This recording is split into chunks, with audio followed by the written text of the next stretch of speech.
Gurue Dasa Vinapeka Atina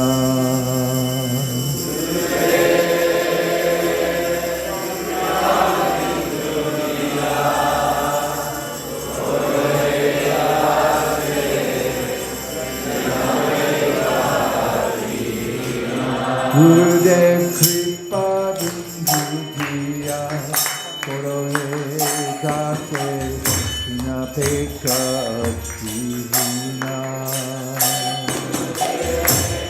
Bindu Diya Gurue Dasa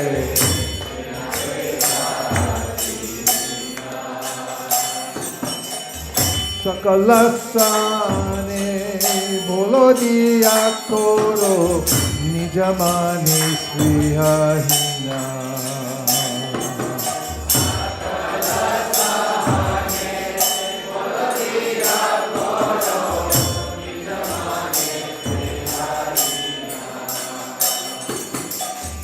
Sakale saman korete shakati Dehonatha jata jata Sakale saman korite shakati Dehonatha jata jata Sabito gaibo harinama sukhe aparada behata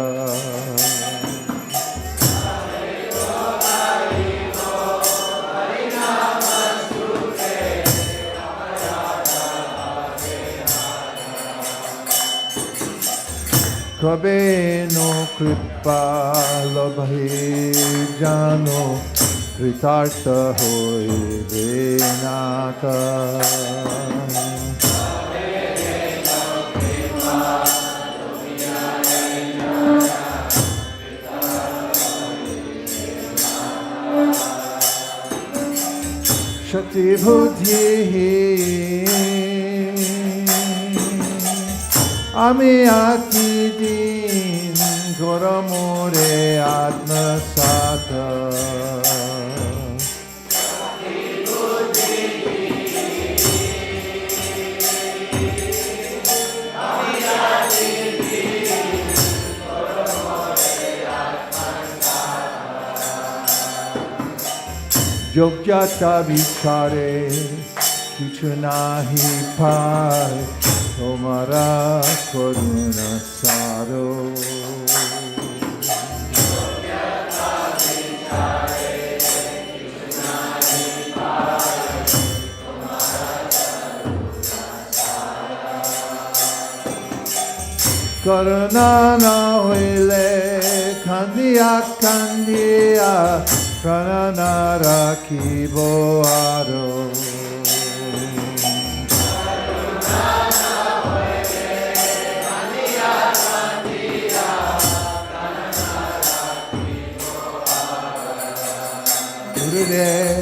Kripa bindu diya Gurue Dasa Vinapeka Atina Gurudev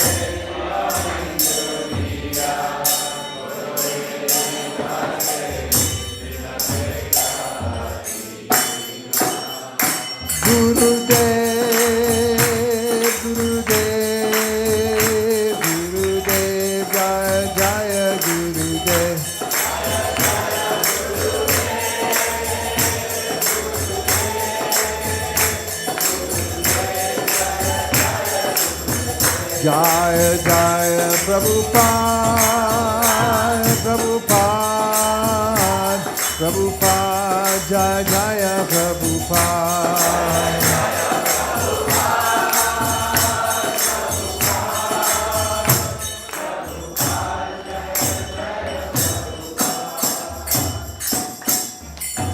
Kali Kukukada Jadi chao hai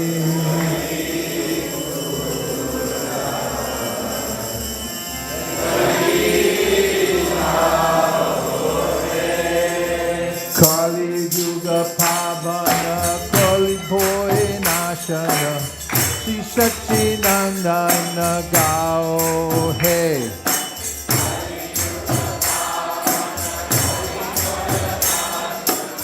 Shri Satchidananda Gadadhanarani Pranadan Advaita Papujita Gaura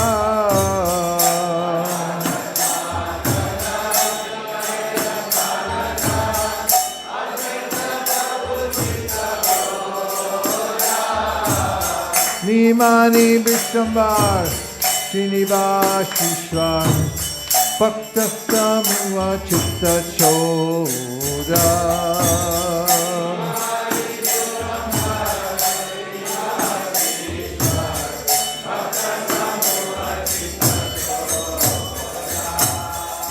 Nariya Shashara Mai Purishva Nam Pravatana Sura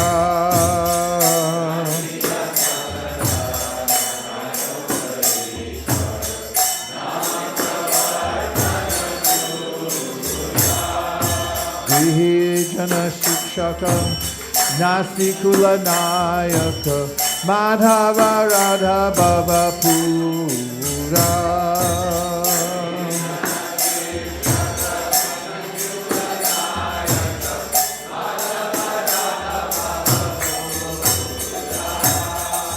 Sarvabhauma Shodhana Gajapati Tarana Ramananda Poshana Veera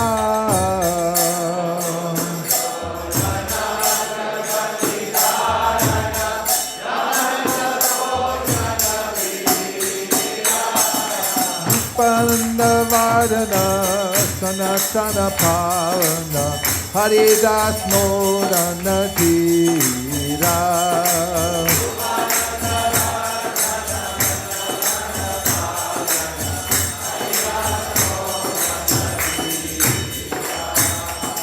Rajaras Bhavana Dishamatra Sati Kapati Vighatana Kama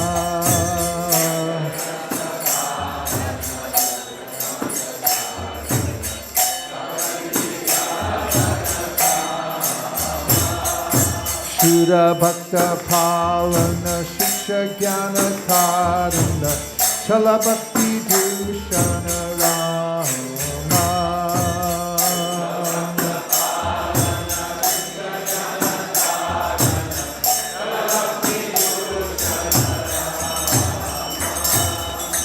Kali Kukur Kadam Jari Chao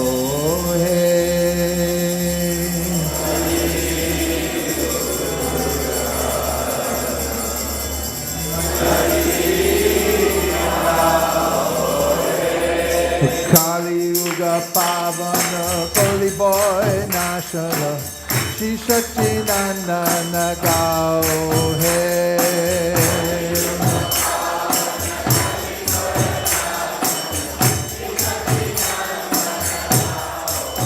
Hare Hadaya Nama Krishna Yadavaya Nama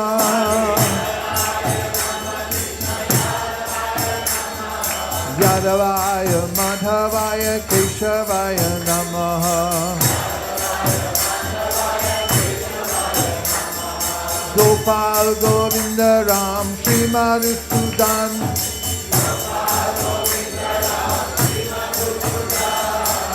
Giridhari Gopinath Madan Mohan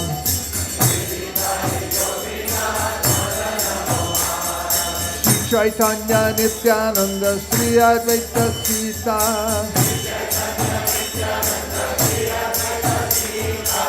Hari Guru Vaishnava Bhagavata Gita Shri Rup Sanatan Hatha Raghunath Shri Diva Gopal Bhatta Das Raghunath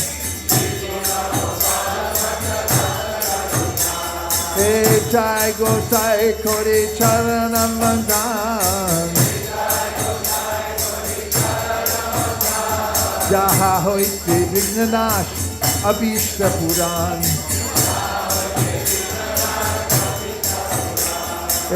Jai Gosai Jar Muitar Das Santa Vara Pararinu Mora Panchagras Tangara Taranga Deve Bhakta Sanibar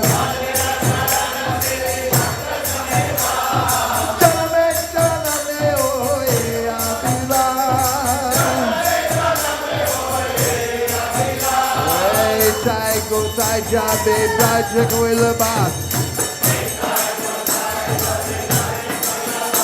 Radha Krishna Nitya Lila Koila Prakash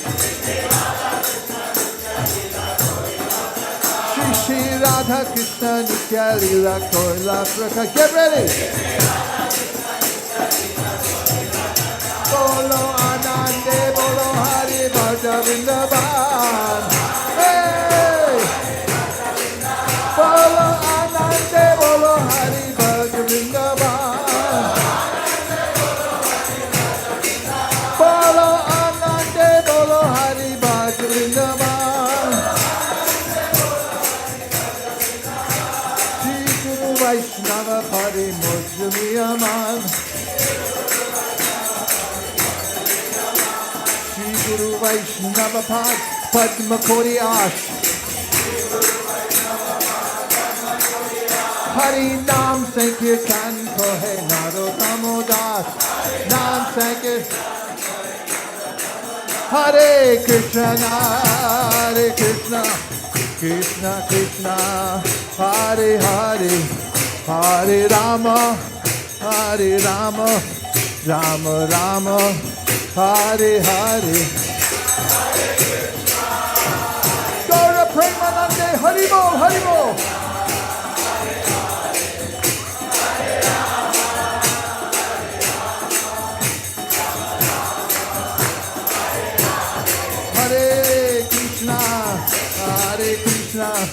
Krishna Krishna, Hare Hare, Hare Rama, Rama Rama, Hare Hare.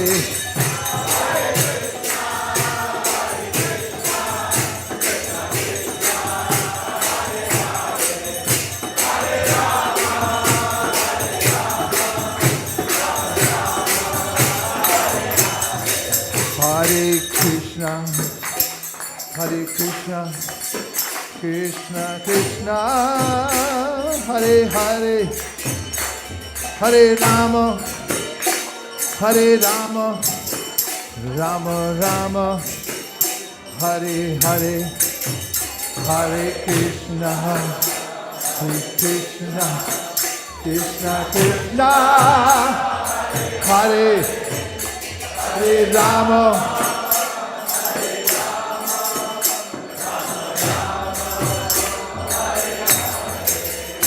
Hare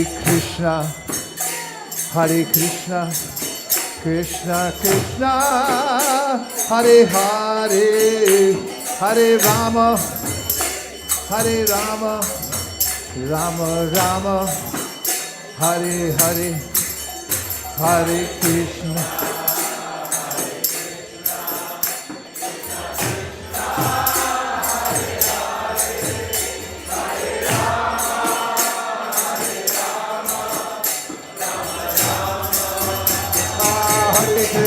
Hare Krishna, Krishna Krishna, Hare Hare, Hare Rama, Rama Rama, Hare Hare. Krishna Krishna, Hare Hare Rama, Hare Krishna, Krishna Krishna, Hare Hare, Hare Rama, Ram, Hare Hare. Krishna Krishna Krishna.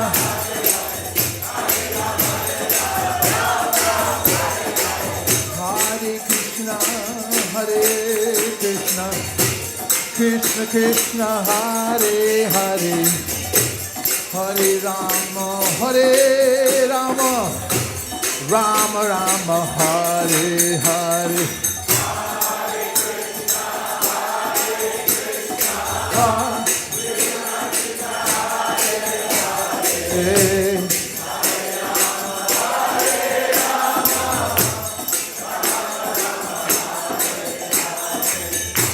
Hare Krishna, Krishna Krishna, Hare Hare, Hare Rama, Rama Rama, Hare Hare. Hare Krishna,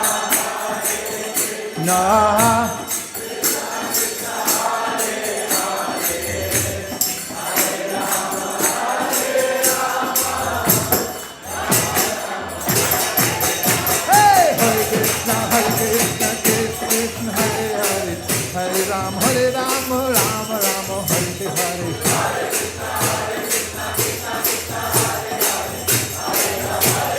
Nitai God, Hari Bo, Hari Bo, Hari Bo, Nitai God, Hari Bo.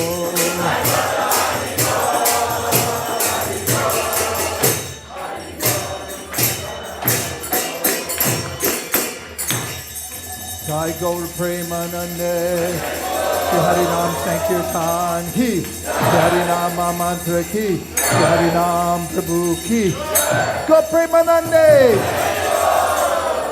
Nitai Gaura Hari Bo, Hari Bo, Hari Bo, Nitai Gaura Hari Bo.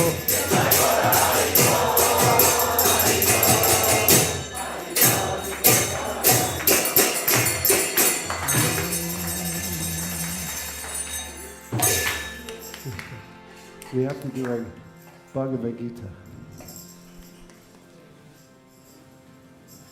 Otherwise, what's the point? And we're going to do the English translations to chapter 12, because everybody knows the Sanskrit, but nobody knows the English.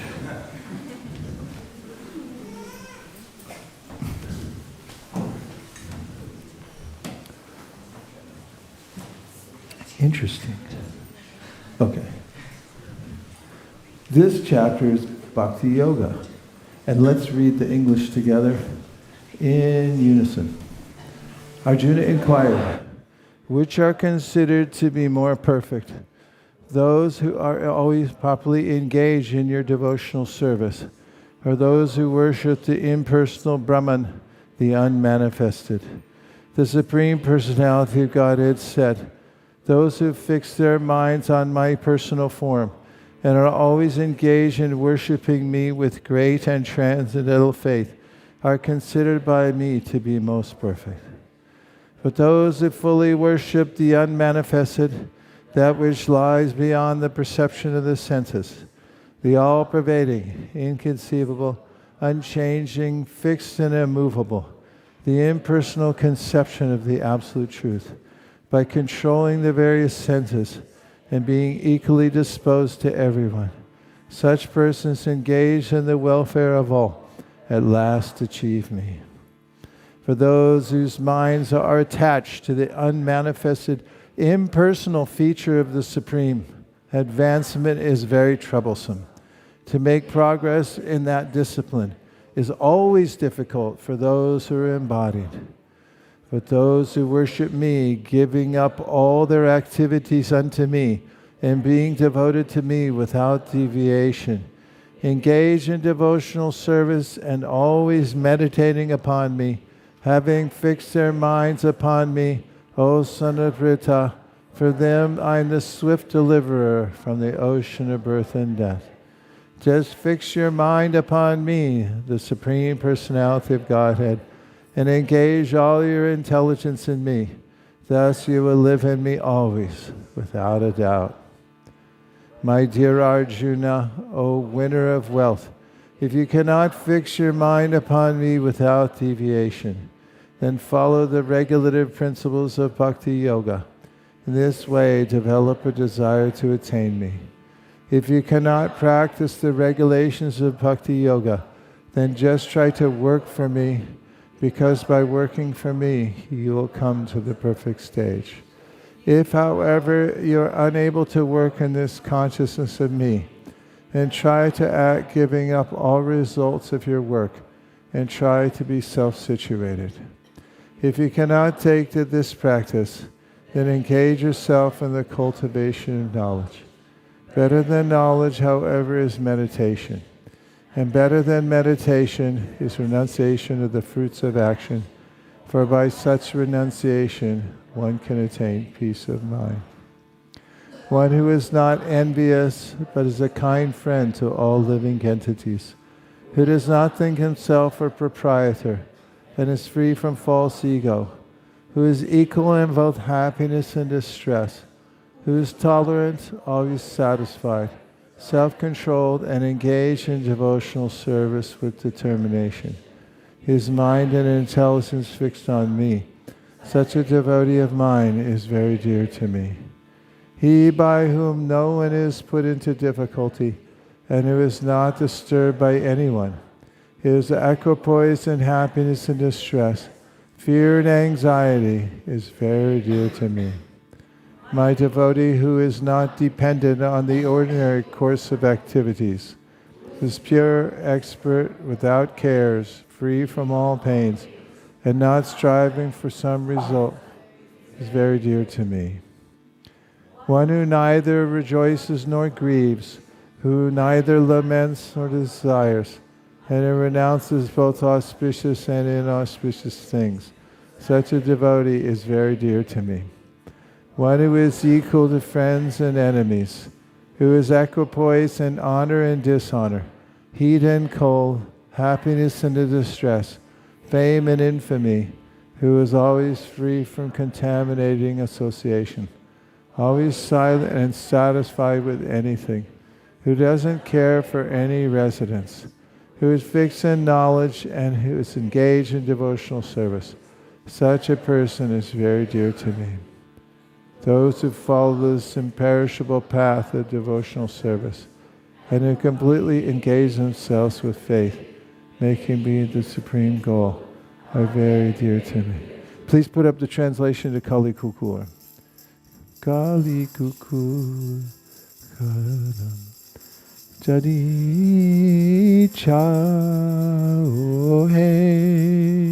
If you want to be rid of the menace of the dog-like personality of Kali, then just sing the glories of the beautiful son of Mother Sachi. Just a comment about Kali. He's portrayed in the first canto of the Srimad Bhagavatam. His personality, and he meets Maharaj Parikshit. And he's a cynical personality who is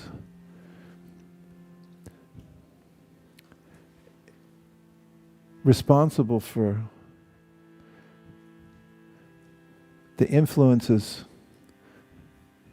that allow people to wallow in the material world.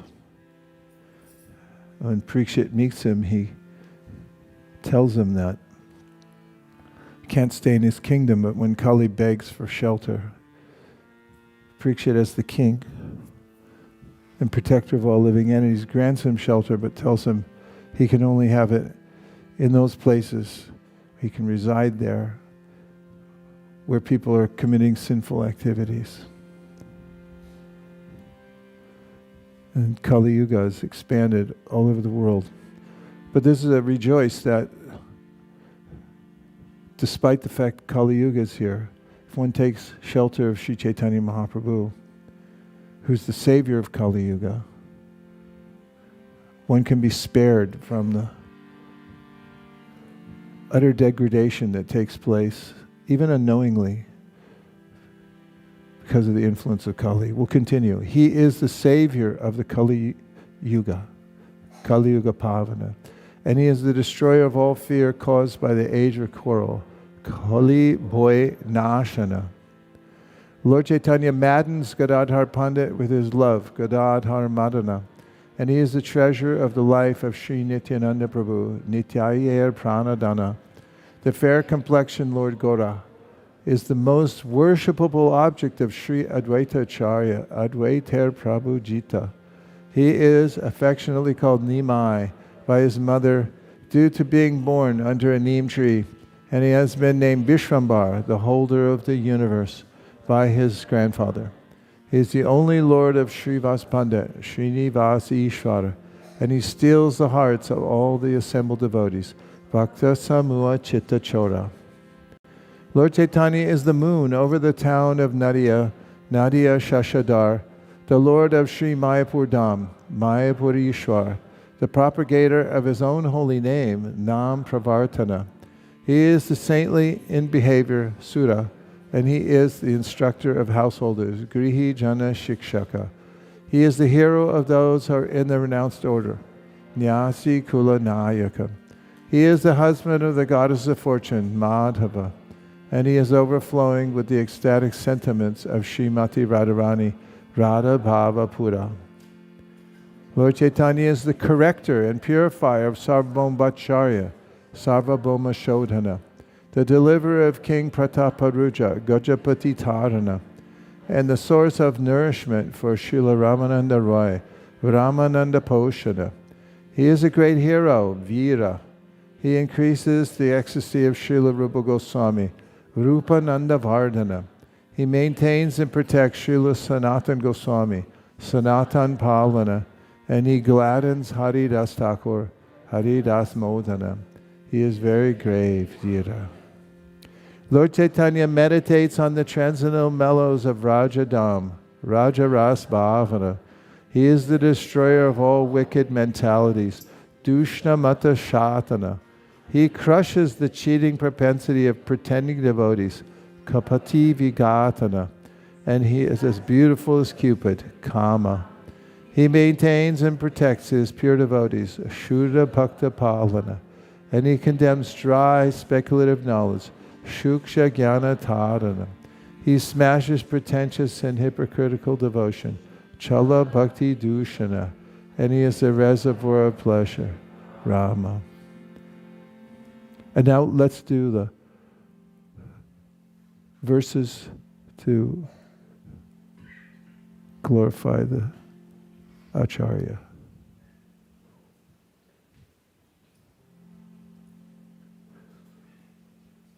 Jadiya Vaishnava Seva Nistara Payeche Keva. Jadiya Vaishnava Seva Nistara Payeche Keva. Who can say what that means before you change the slide and keep it? What does it mean? Chadiya Vaishnava Seva Nistar Payeche Keba. Yes? Shraddha. Yeah, she needs a mic.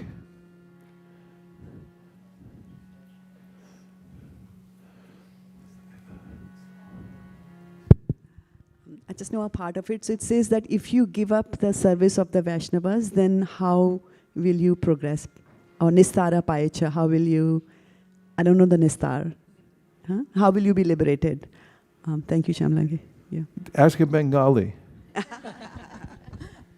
Without taking shelter of the Vaishnavas and without their service, one cannot be delivered. Break it down. So Charya is leaving aside or just giving up. Chadiya, everyone say, Chadiya, lead us all to learn. Charya. Charya. Okay. Means? Means giving up. Giving up. And Vaishnava Seva. Vaishnava Seva. Service of the Vaishnavas. Service of the Vaishnavas. Nistara. Nistara. Deliverance. Delivers. Payeche. Payeche. Attain. Attain. Keba. Keba. Who? How? Huh? I don't know how or who. I don't How? know It's a question. Yes, that's the question. And so what's the meaning? So meaning is one who gives up the service of the Vaishnavas and their shelter, how can they get liberated or delivered? And now give a Sanskrit verse that's parallel to give some understanding of the importance of Vaishnava. Don't look around, just say it yourself. Oh my God. You can use Prahlad Maharaj. All right, you can ask your daughter. She's got something for you.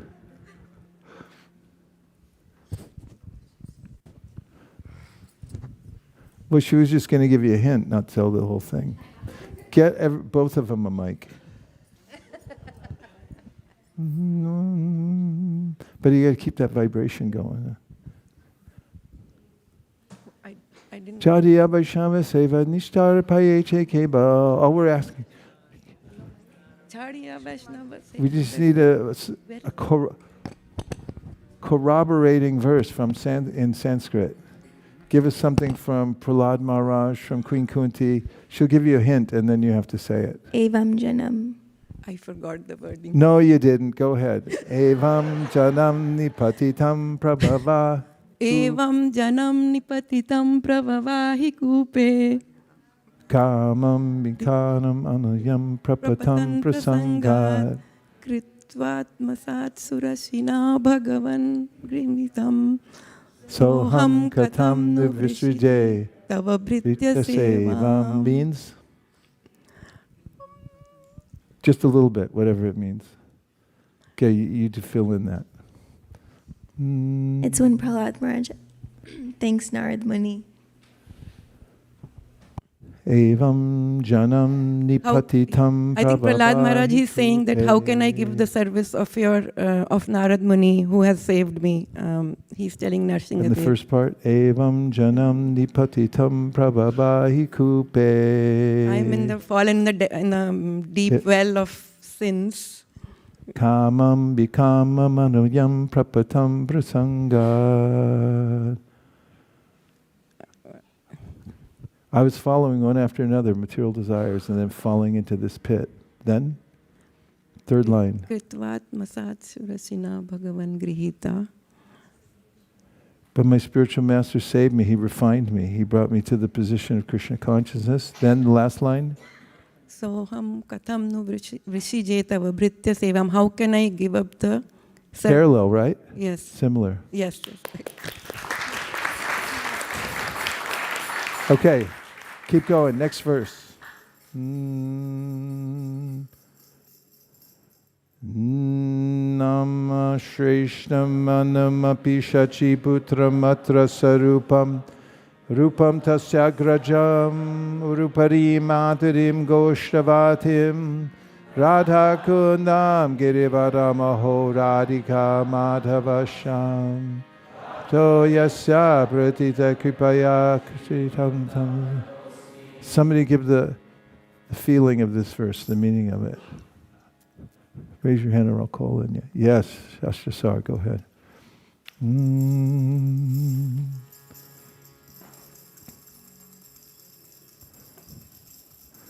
We need a little bhav, come on. Shri Gurum Tam Natosmi. I offer obeisances unto him who is my Guru. Prapto Yasya Pratita Kripaya. By whose uncomparable mercy I have attained these things. And what are these things? There's a list. Nama Shreshtham, the most excellent holy name. Manumapi Shachi Putram, the son of Mother Shachi. Atra Swarupam and Swarup Damodar Goswami. Rupam, Rupa Goswami. Tasyagrajam, his older brother, Sanatan Goswami. Urupurim. Urupurim is Urupurim Mathurim, the Mathura, which is the topmost city. Goshtavatim and Vrindavan, which is where cows are herded. Radha Kundam, Radha Kund, Girivaramaho, and the greatest of all mountains, Giriraj. Radhika Madhav Asham, and finally the hope of directly attaining the service of Radhika and Madhava. I offer obeisances to my Guru, by whose incomparable mercy I have attained this. Haribo. Sugiva. Hey Guru Gyanadadina Bandho Swananda Data Koranaika Sindho Vrindavana Sinahitavatar Prasida Radha Pranaya Prachara. Keep going. He Dina Bandho Kuranaika Sindho Kuru Prasadam Mai Mandamure Lakshaparade bahupapagade tatpada padmestu matishta Krishne Yadyapi amara guru chaitanya radas tatapi janiye ami tahara prakash Guru Krishna rupahaya shastrara brahmani Guru rupe Krishna kripa kadena bhakta gane Shiksha Guru Keta Jani Krishnera Sarupa Antaryami Bhakta Shrestha Eduri Rupa Naivo Payantya Patitim Gavayasta Vesha Ramayushapi Kridim Ridamudasmaranta Yontar Bahis Tarubritam Ashubam Vadunvan Acharya Chaitya Vapushas Madhuri Saki, tell us what it means. Naivo Payantya Pachikin Kavayastavesha.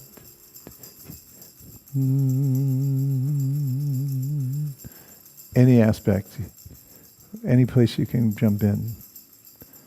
Naivo Payanti. I think there's one part that says, direct him how to come to you, or like direct the living entity how to come to you. I think that might be the Which last. part is that? Swagatim Vyanakti.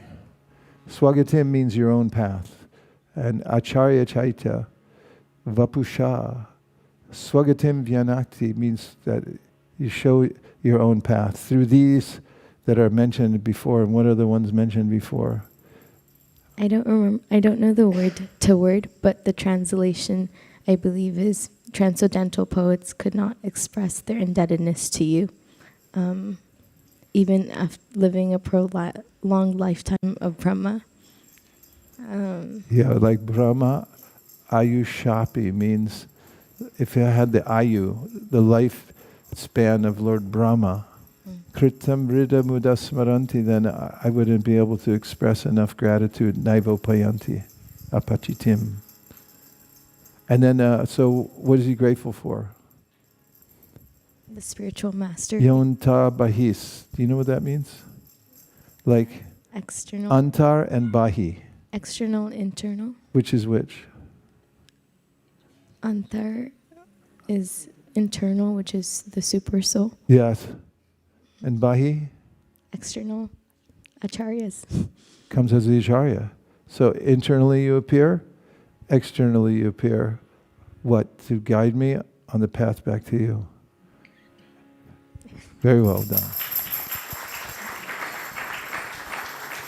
Sugiwa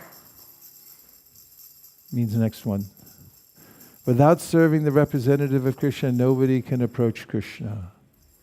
I bow down to the beautiful lotus feet of my... Skip this one because we already heard it. Keep going. Go, go, go, go. Next one. O spiritual master, O giver of divine wisdom, O friend of the fallen, you are the giver of your own bliss, and you are the only ocean of mercy.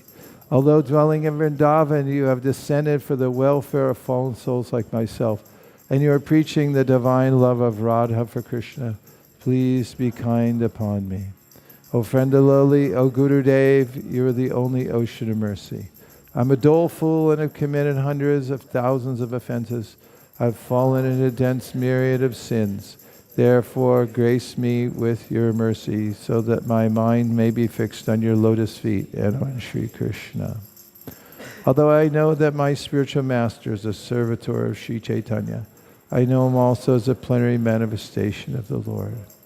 Every living entity is eternally a servant of Sri Krishna Chaitanya. Therefore, the spiritual master cannot be other than a servant of Lord Chaitanya. Spiritual master's eternal occupation is to expand the service of the Lord by training his disciples in a service attitude. According to the deliberate opinion of all revealed scriptures, the spiritual master is non-different in Krishna. Lord Krishna, our spiritual master, delivers his devotees. The relationship of a disciple with his spiritual master is as good as his relationship with the Supreme Lord. Spiritual masters always represent themselves as the humblest servitors of the personality of Godhead, but the disciple must look upon the spiritual master as a manifested representation of Godhead. One should know the instructing spiritual master to be the personality of Krishna. Lord Krishna manifests himself as the Supersoul and as the greatest devotee of the Lord. The initiating spiritual master is a personal manifestation of Srila Madan Mohan Vigraha, whereas the instructing spiritual master is a personal representative of Srila Govinda Dev Vigraha. O my Lord, transcendental poets and experts in spiritual science could not fully express their indebtedness to you, even if they were endowed with the prolonged lifetime of Brahma, for you appear in two features, externally as the Acharya and internally as the Supersoul, to deliver the embodied living being by directing him how to come to you. The lotus feet of our spiritual master are the only way by which we can attain pure devotional service. I bow to his lotus feet with great awe and reverence. By his grace one can cross the ocean of material suffering and obtain the mercy of Krishna. Our only wish is to have our consciousness purified by the words emanating from his lotus mouth. Attachment to his lotus feet is the perfection that fulfills all desires. He opens our darkened eyes and fills our hearts with transcendental knowledge. He is our Lord, birth after birth. From him ecstatic prema emanates. By him ignorance is destroyed. The Vedic scriptures sing of his character. Our spiritual master is the ocean of mercy, friend of the poor, and the Lord and master of the devotees. O Master, be merciful unto us. Give us a shade of your lotus feet. Your fame is spread all over the three worlds. Sri Guru Charana Padma Kevala Kati Sadma.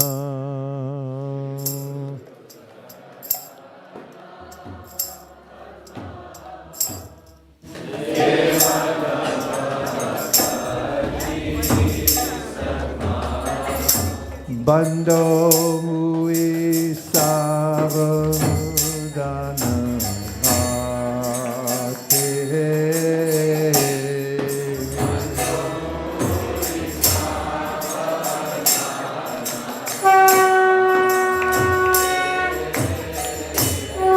Jahara prasade bhai bhavato priya jai.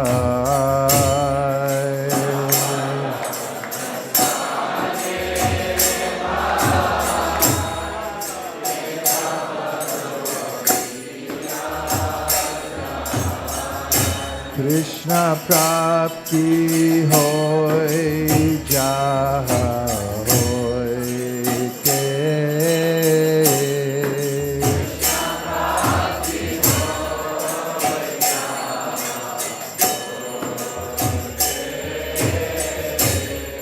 Guru mukha padma vakya chittete koriya oikya.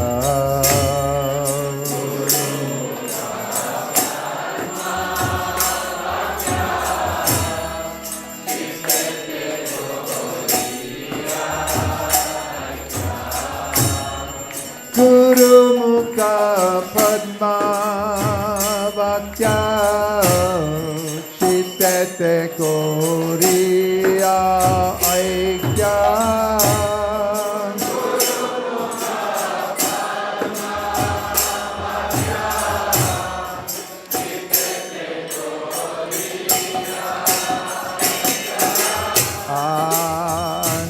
Anakori ho mane hirasha.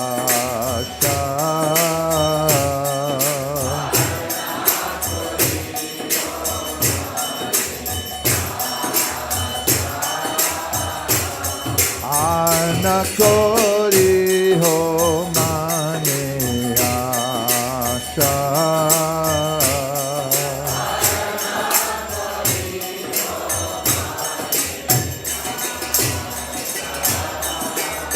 Shri Guru Charane Rati Aishe Sahamagati.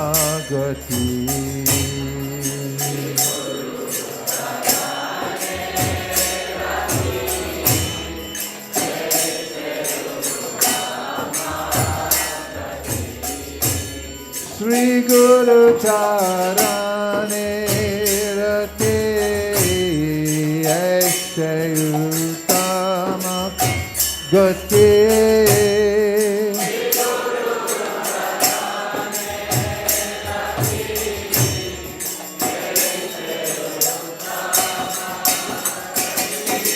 Jai Prasade Pure Sarva Asha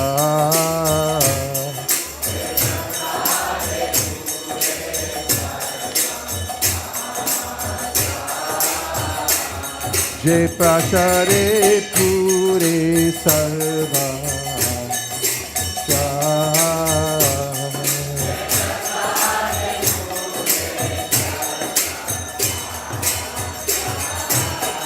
Dan Dilo Jai Jani Jani Prabhu Jai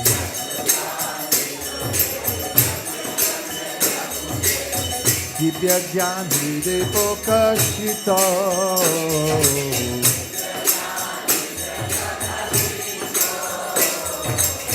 Divya Jani De Pokashito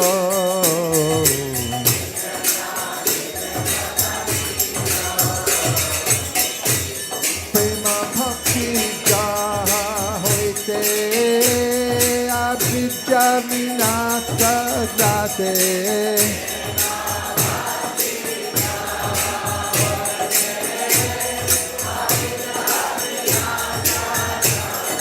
Prema Bhakti Jahoite Abhija Vinasa Jate Pide Gai Jahara Charito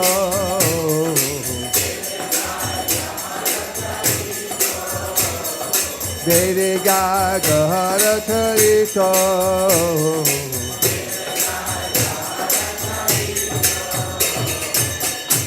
Sri Guru Karuna Sindhu Adama Janara Bandhu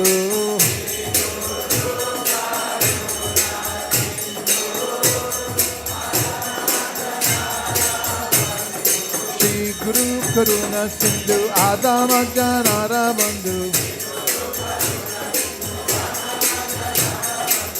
Lokana Lokera Jivana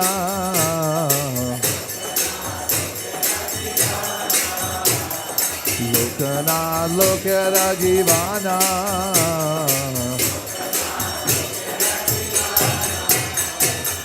Ha ha Prabhu Gora Doya Jaya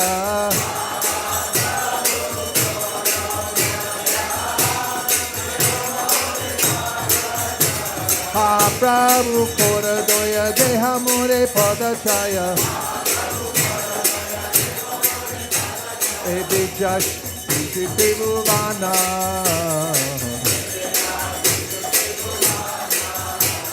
Ebe Jash Iti Bhuvana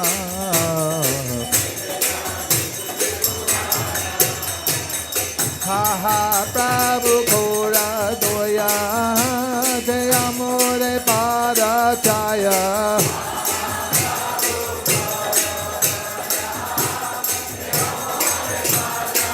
Jaya Prabhupada Prabhupada Prabhupada Jaya Prabhupada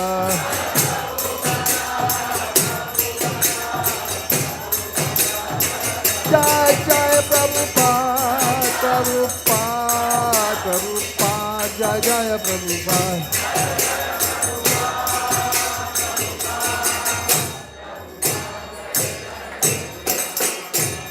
Nama Om Vishnupadaya Krishna Prestaya Bhutale Srimate Bhaktivedanta Swami Namine Vishnupadaya Kade Srimate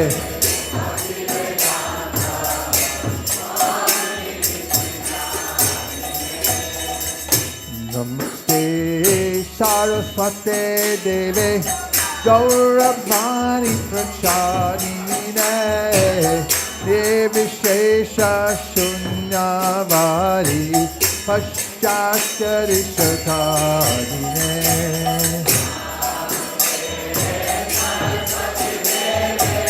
Gauravani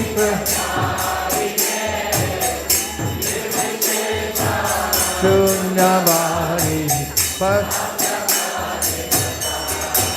Jaya Shri Krishna Chaitanya Prabhu Nityananda Shri Advaita Gadadha Shivasadi Gaur Bhakta-vrinda Chaitanya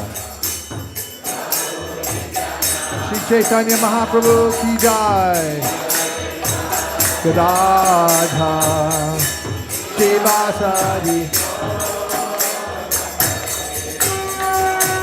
Shri Krishna Chaitanya Prabhu Nityananda Shri Advaita Gadadha Shivasadi Gaur Bhakta-vrinda Shri Krishna Chaitanya Prabhu Nityananda Shri Advaita Gadadha Shivasadi Gaur Hare Krishna Hare Krishna Krishna Hare Hare Hare Rama Hare Rama Rama Rama Hare Hare Krishna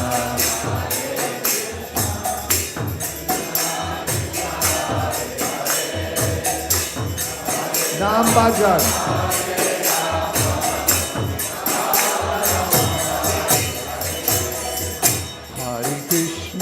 Hare Krishna, Krishna Krishna Hare Hare, Hare Rama, Hare Rama, Rama Rama Hare Hare.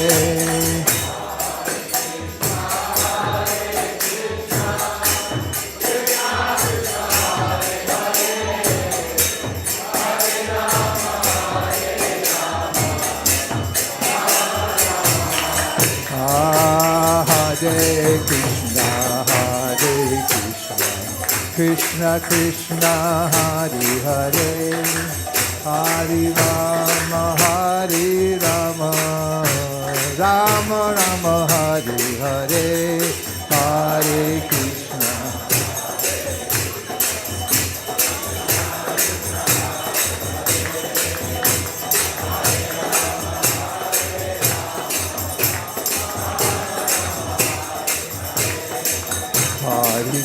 Hare Krishna, Krishna Krishna Hare Hare, Hare Rama, Hare Rama, Rama Rama Hare Hare.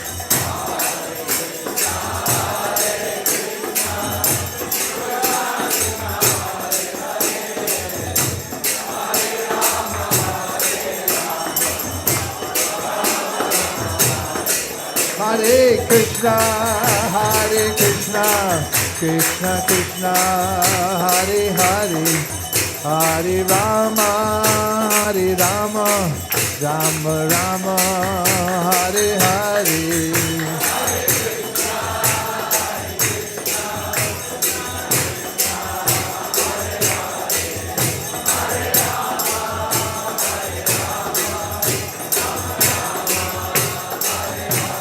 Hare Krishna,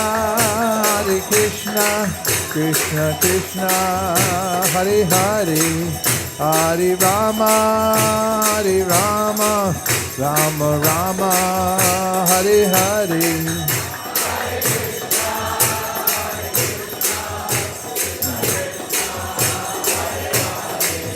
Hare Rama, Hare Rama,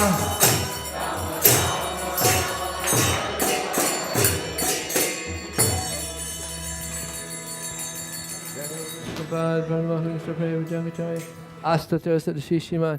His Divine Grace, Srila A.C. Bhaktivedanta Swami, Srila Prabhupada Ki. Jai Om Vishnupad Paramahamsa Prema Jagatari Astatarsa Shishiman. His Divine Grace, Srila Bhakti Siddhanta Saraswati Goswami Maharaj, Srila Prabhupada Ki Jai. Ananta Kota Vaishnava Ki Jai. Namacharya Srila Haridas Thakur Ki Jai. ISKCON Founder Acharya Srila Prabhupada Ki Jai. Prem se kaho Shri Krishna Chaitanya Prabhu Nityananda Shri Advaita Gadadhar Sivasadi Gaur Bhaktivinoda Ki Jai. Shri Shri Radha Krishna Gopinath Samakun Radhakun Giri Govardhan Ki Jai. Shri Vrindavadam Ki Jai. Shri Maya Purnavidam Ki Jai. Ganga Maya Ki Jai. Jamuna Maya Ki Jai. Tulsi Devi Ki Jai. Bhakti Devi Ki Jai. Samveda Bhaktivinoda Ki Jai. Transcendental Book Distribution Ki Jai. Harinam Sankirtan Ki Jai. Gau Premanandi. All glories to some of the devotees, all glories to the some of the devotees, all glories to some of the devotees, all glories to Shishi Guru and Sri Gauranga.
Thank you.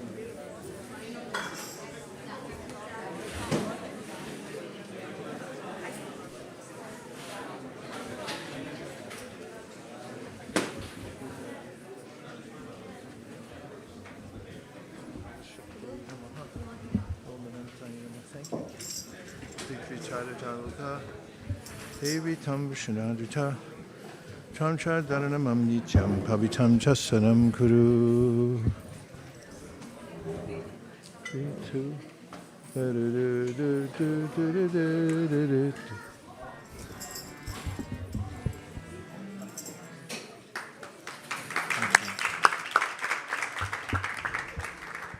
Jaya Radha Madhava Jaya Kunja Bihari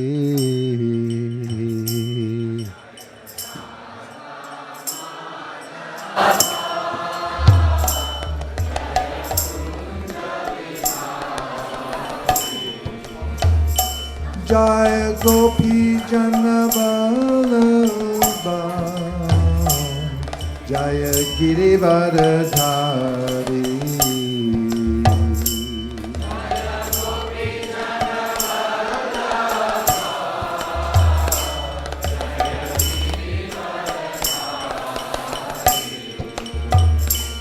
Jaya Jashodanandana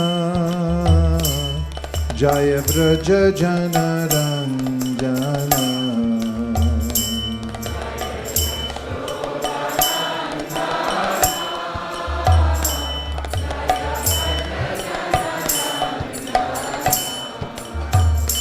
Jaya Jamuna Tiravanachari Jaya Girivardhari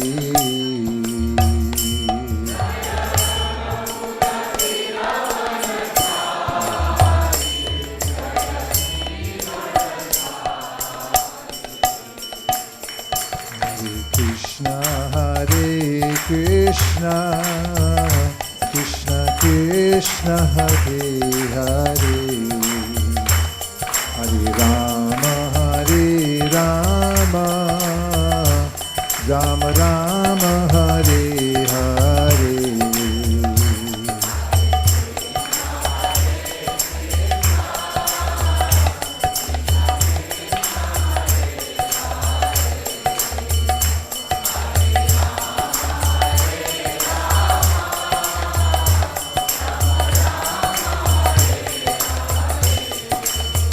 Hare Krishna, Hare Krishna, Krishna Krishna, Hare Hare, Hare Rama, Hare Rama, Rama Rama, Hare Hare.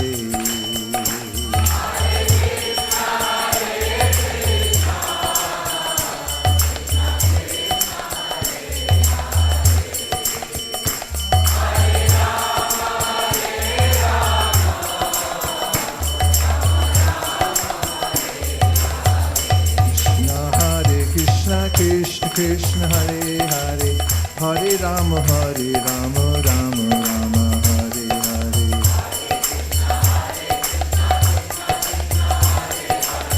Hare Rama, Hare Rama, Rama Rama. Hare Krishna, Krishna Krishna, Hare Hare, Hare Rama, Hare Rama, Rama Rama, Hare Hare.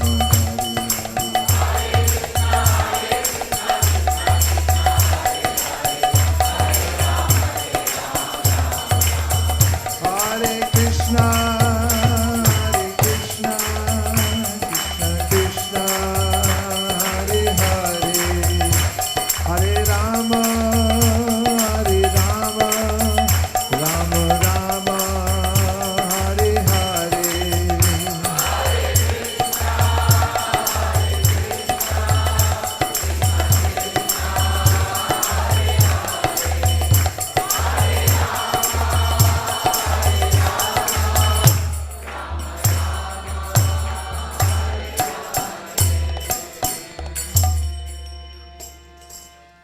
Om Namo Bhagavate Vasudevaya.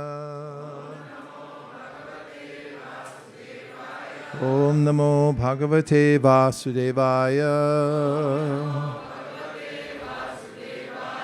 Om Namo Bhagavate Vasudevaya. Narayanam Namaskritya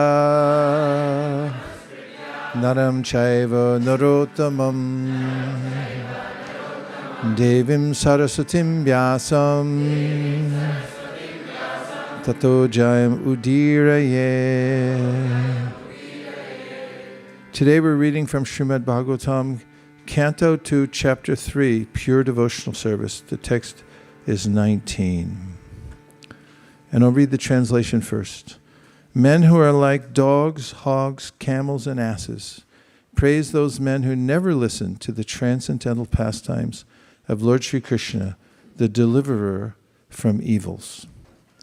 And the word for word, please repeat. Shwa, a dog. Vit Varaha, the village hog who eats stool. Ushtra, the camel. Kadai, end by the asses. Samstuta, perfectly praised. Purusha, a person. Pashu, animal. Na, never. Yat, of him. Karna, ear. Pata, path. Upeta, reached. Jatu, at any time. Nama, the holy name. Gadagraja, Lord Krishna, the deliverer from evils. Shvavid Varahostra Kadai Samstuta Purusha Pashu Nayat Karna Pato Peto Jatu Nama Gadagraja Shvavidvarahostra Kadai Samstuta Purusha Pashu Nayat Karna Pato Peto Jatu Nama Gadagraja. Please, a couple chanters. Shvavidvarahostra Kadai Samstuta Purusha Pashu Nayakarna Pato Peto Jatuna. Vaishnavis. Svavidvarahostra Karai Shvavidvarahostra Karai Samsuta Purusha Pasu Samstuta Purusha Pashu Nayat Karna Pato Peto Nayat Karna Pato Peto Jatu Nama Gadagraja. Yatanama Gradagraja. Translation again is men who are like dogs, hogs, camels, and asses. Praise those men who never listen to the transcendental pastimes of Lord Sri Krishna, the deliverer from evils. Srila Prabhupada's purport. The general mass of people, unless they are trained systematically for a higher standard of life in spiritual values, are no better than animals. And in this verse, they have particularly been put on the level of dogs, hogs, camels, and asses. Modern university education practically prepares one to acquire a doggish mentality with which to accept the service of a greater master. After finishing a so-called education, the so-called educated persons move like dogs from door to door with applications for some service, and mostly they are driven away, informed of no vacancy. As dogs are negligible animals and served the master faithfully for bits of bread, a man serves a master faithfully without sufficient rewards. Persons who have no discrimination in the matter of foodstuff and who eat all sorts of rubbish are compared to hogs.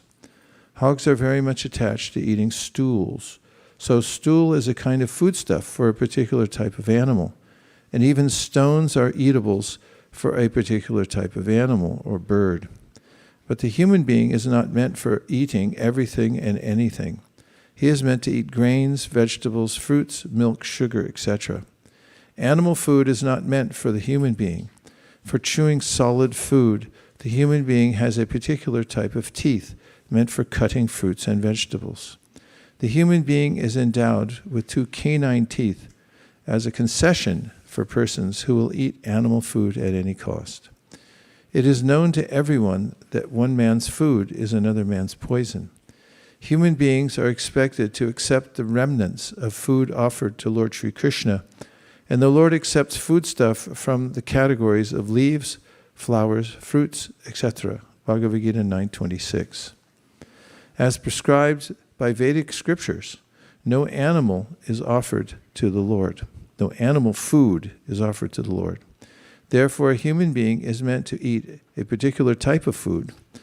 He should not imitate the animals to derive so-called vitamin values. Therefore, a person who has no discrimination in regard to eating is compared to a hog. The camel is a kind of animal that takes pleasure in eating thorns. A person who wants to enjoy family life or the worldly life of so-called enjoyment is compared to the camel. Materialistic life is full of thorns, and so one should live only by the prescribed method of Vedic regulations just to make the best use of a bad bargain. Life in the material world is maintained by sucking one's own blood. The central point of attraction for material enjoyment is sex life. To enjoy sex life is to suck one's own blood, and there is not much more to be explained in this connection. The camel also sucks its own blood while chewing thorny twigs. The thorns the camel eats cut the tongue of the camel, and so blood begins to flow within the camel's mouth. The thorns mixed with fresh blood create a taste for the foolish camel, and so he enjoys the thorn-eating business with false pleasure.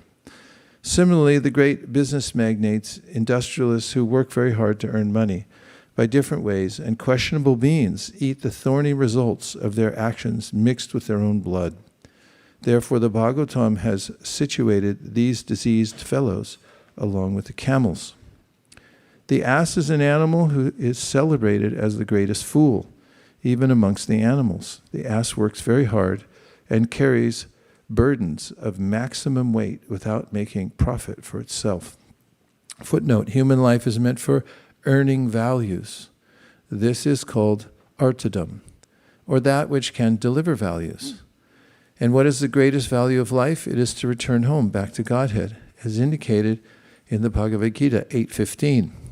One's selfishness must be aimed at the point of going back to Godhead. The ass does not know his self-interest, and it works very hard for others only.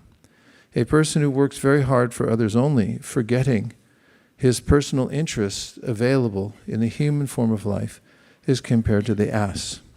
In the Brahma Vaivarta Purana, it is said, Ashtitim Chaturaschaiva Laksham Stan Jiva Jatishu Brahmadipi Purushai Praptyam Manusham Janma Parayayat Tad Apya Palatam Jatu Jata Tesham Atma Bimaninam Ra Kan Nam Anashritya Govinda Charanadvayam Govinda Charanadvayam.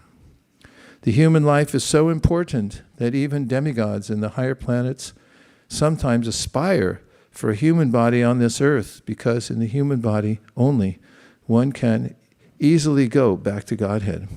In spite of having obtained such an important body, if one does not re-establish his lost relation with Govinda, Lord Krishna, he is considered a fool who has forgotten his self-interest. The human form of a material body is obtained by a gradual process of evolution to one body after another in the cycle of 8,400,000 varieties of life. And the poor man, forgetting this importance for his own interest, involves himself in many illusory engagements for uplifting the position of others as a leader of political emancipation and economic development. There is no harm in trying for political emancipation or economic development, but one should not forget the real aim of life. All such philanthropic activities must be dovetailed to returning to Godhead. One who does not know this is compared to the ass who works only for others without their or his own welfare in mind. And continuing the purport, the ass is generally engaged by the washerman, whose social position is not very respectable. And the special qualification of the ass is that it is very much accustomed to being kicked by the opposite sex. When the ass begs for sexual intercourse, he is kicked by the fair sex, yet he still follows the female for such sexual pleasure. A henpecked man is compared, therefore, to the ass. The general mass of people work very hard, especially in the age of Kali. In this age, the human being is actually engaged in the work of an ass, carrying heavy burdens and driving tela, or rickshaws. The so-called advancement of human civilization has engaged a human being in the work of an ass. The laborers in great factories and workshops are also engaged in such burdensome work. And after working hard during the day, the poor laborer has to be again kicked by the fair sex, not only for sex enjoyment, but also for so many household affairs. So Srimad Bhagavatam's categorization of the common man without any spiritual enlightenment into the society of dogs, hogs, camels, and asses is not at all an exaggeration. The leaders of some ignorant masses of people may feel very proud of being adored by such number of dogs and hogs, but that is not very flattering. The Bhagavatam openly declares that although a person may be a great leader of such dogs and hogs disguised as men, if he has no taste for being enlightened by the science of Krishna, such a leader is also an animal and nothing more. He may be designated as a powerful, strong animal or a big animal, but in the estimation of Srimad Bhagavatam, he is never given a place in the category of a man on account of his atheistic temperament. Or in other words, such godless leaders of dogs and hog-like men are bigger animals with the qualities of animals in greater proportion.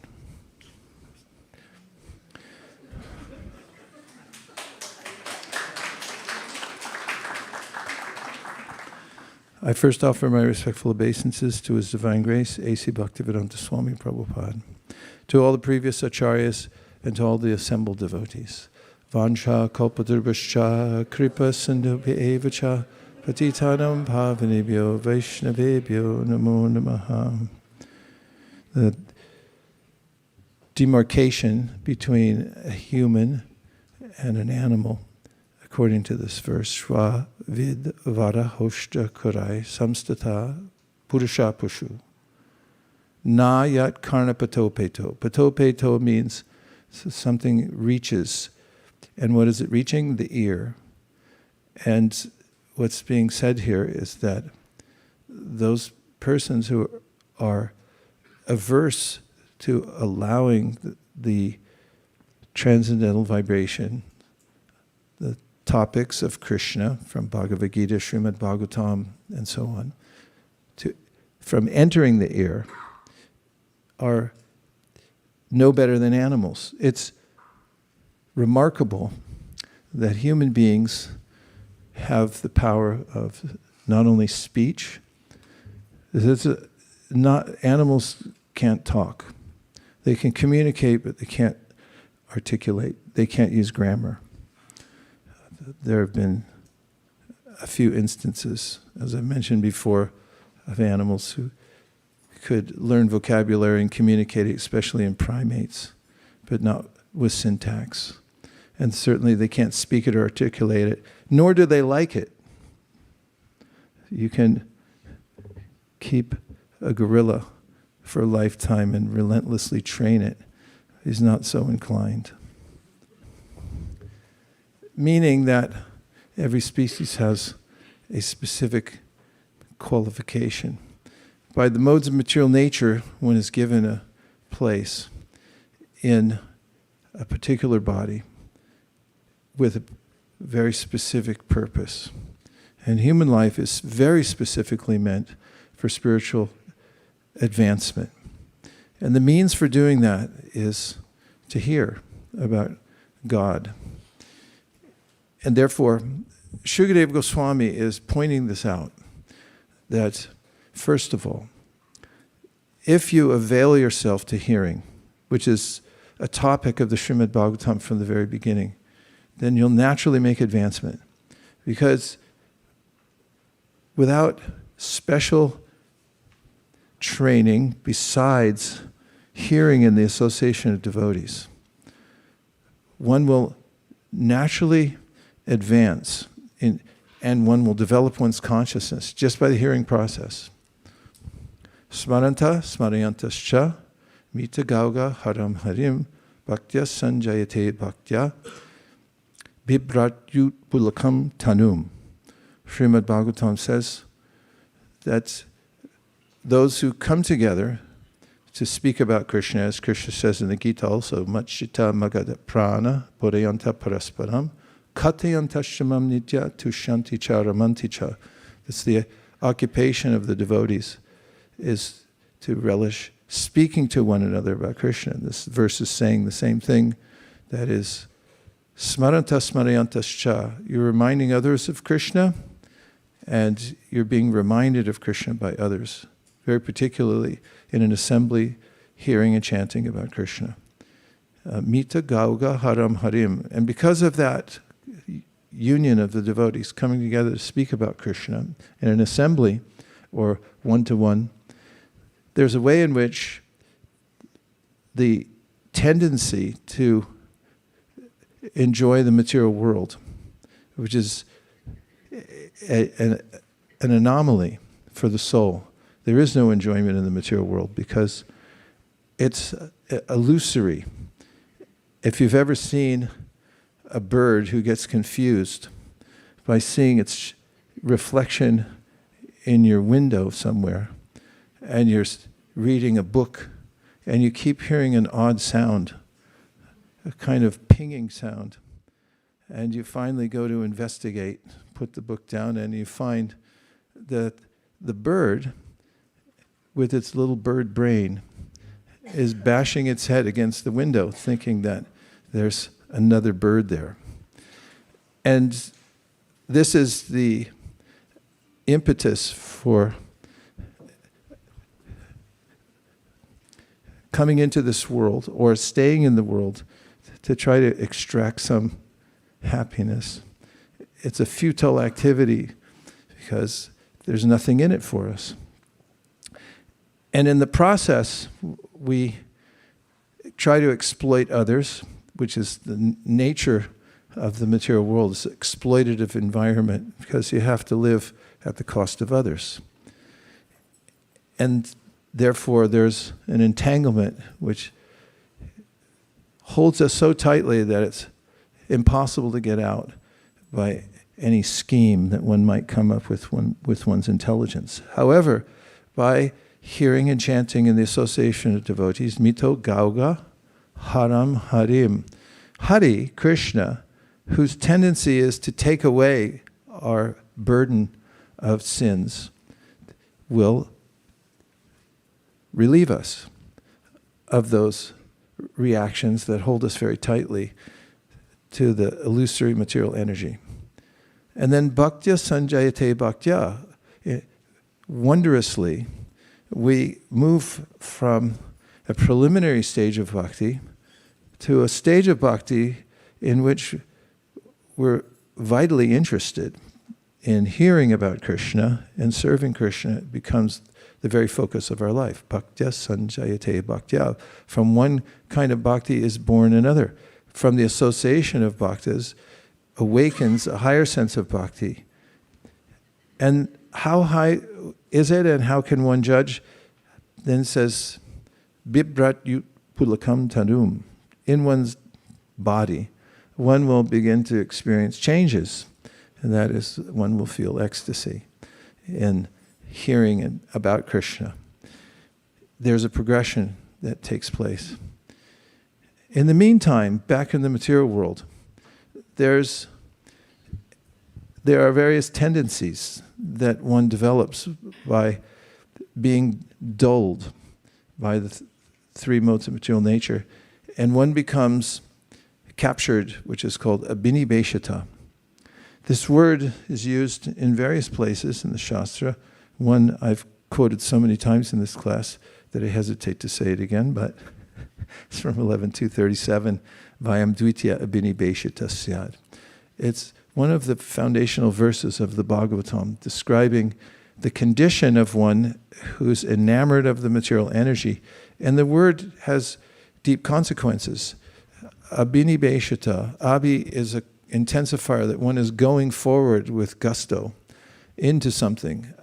And abhinibheshata, it has the word vish. It comes from the root word vish. And avesha means that one becomes completely involved in it. Not partially, not dabbling, but completely absorbed. And when we're hapless because of not having the opportunity to sit with devotees and hear about Krishna, or we have no inclination to do so, then by our very nature, we'll be absorbed in the inferior material energy and we'll be full of fear. And this verse is a means by which Shukadeva Goswami is taking away the last vestiges of any attachment Parikshit Maharaj may have. After all, his notice was very recent. That is, he had been hunting in the forest, and then he stopped into Shamika Rishi's hermitage and found him to be unresponsive when he wanted water. He therefore indignantly hung a snake around his neck, that is, around the sage's neck. As we know then, because of that uncharacteristic burst of anger, the son who found out cried bitterly that his father was insulted, that is, the sage. the sage's son, was insulted, and he used whatever power he had that had been carried over to him to curse the sage, to curse Parikshit. Parikshit, imagine then, had to come home with that news and inform his family. What to speak of all his employees? Kings have a lot of employees. And they were insistent that he, of course, everyone might suggest, you just use the last 7 days here. Parikshit Maharaj had to break away and go to the Ganga and sit down and wait for the instruction of Shukadeva Goswami, as was arranged by the Supreme Personality of Godhead. So, as Chaitanya Mahaprabhu had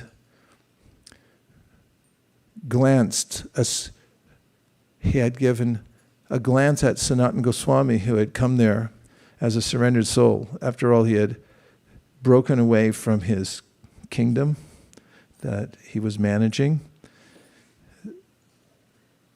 without pension, without any concern. He was incarcerated because of giving up his job unceremoniously, and probably with a little bit of insult added to the Nawab because he told him he was sick. And then was there reading Bhagavatam and said, you do whatever you want. And he put him in jail. He escaped. It was dangerous. He made it through the mountains. When he finally reached Chaitanya Mahaprabhu, he had been given a gift by brother-in-law of a expensive chadar from Loi Bazaar's best. And Chaitanya Mahaprabhu saw that he was in a decrepit state, having been walking, and then had gone there, but he had a nice-looking chadar. And he looked at him and didn't say anything, but Sanatana Goswami could understand, doesn't like the chadar. He went and traded it to a poor person who had put up his quilt to dry in the sun by this river, who was a little incredulous because he thought, you're kidding me.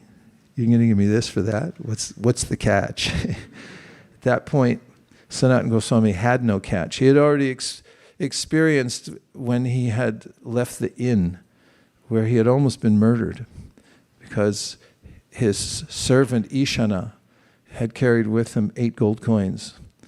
And there was some divination there that somebody has some money here. And the very low-class person, innkeeper, had planned to kill Sanatan for that money. But Sanatan could understand by the ways in which the innkeeper was being obsequious that something's wrong here. So he went to him and said, I have these gold coins. He asked Ishana, do you have any money? He gave him 7 gold coins, kept one for himself, didn't mention it to his employer.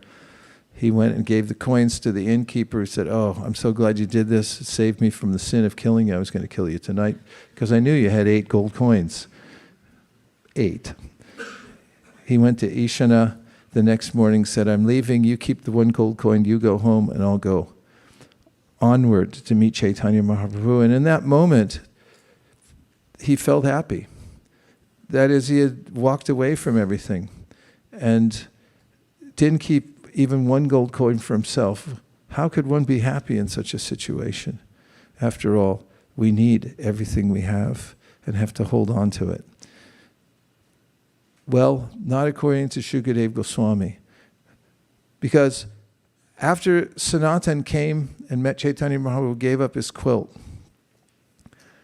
gave up his expensive chadar and came back, Chaitanya Mahaprabhu was unlimitedly pleased to see that Sanatana Goswami had understood.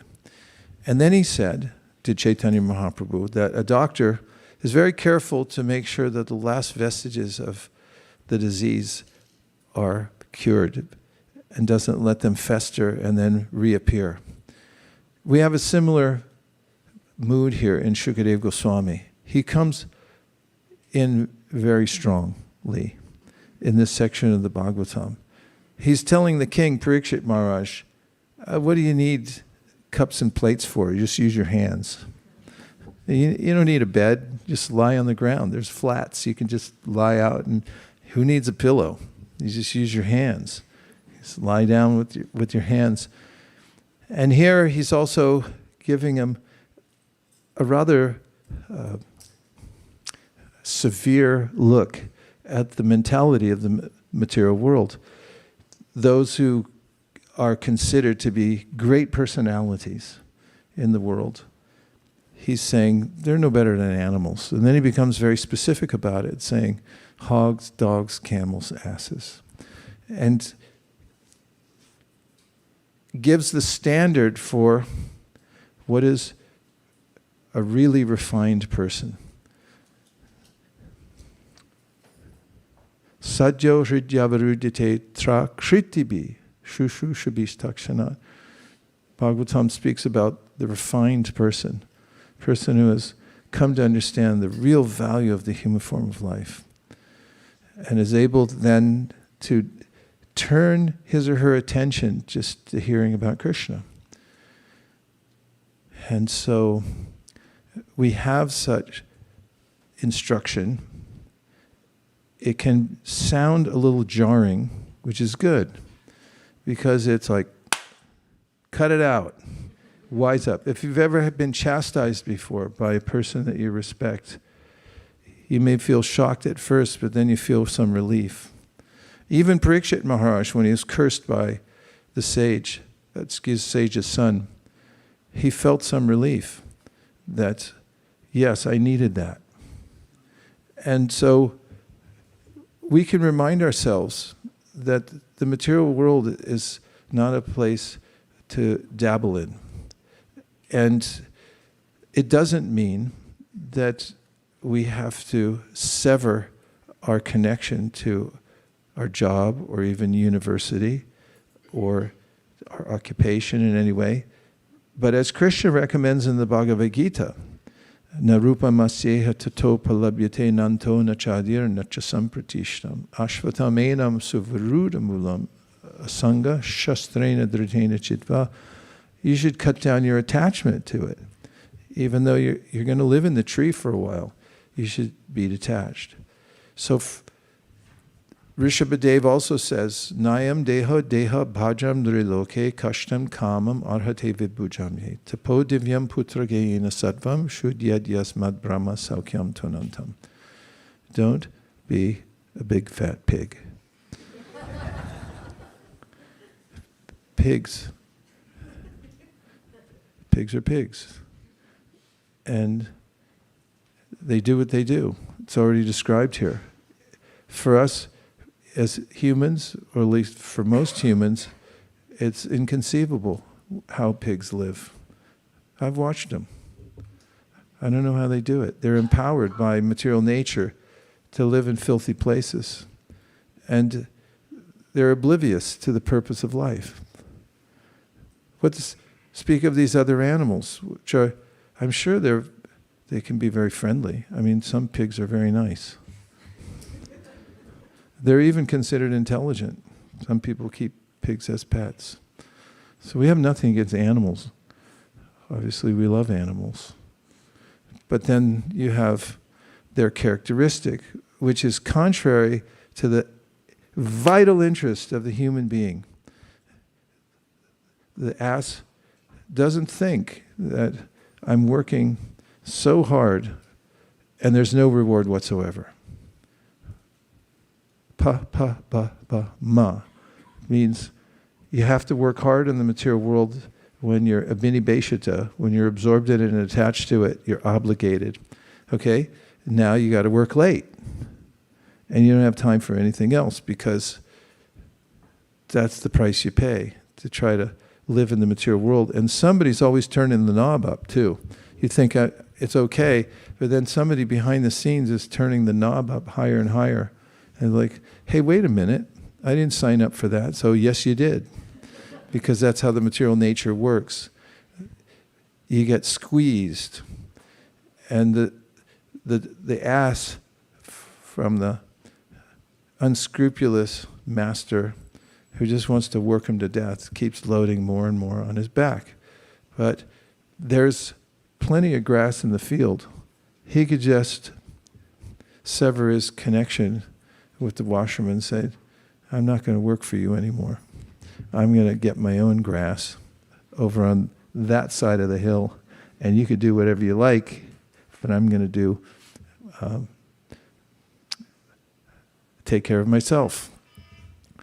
And then camels are a very odd kind of creature. But the example here is chewing on thorny twigs and thinking, oh, that's very tasty. So there's a way in which we may cut ourselves on the thorns of the material world and then write poetry about it, how sweet it is that we're being tortured by the material nature. It's unnecessary. It's the topic of songs, poems, literature, the plight of the entangled jiva in the material world. And who do we have left? Dogs? Dogs. Dogs have to, I said they ask because he carries the burden, and then it's dogs. Everyone likes dogs because they do have good qualities. All these animals have some good qualities.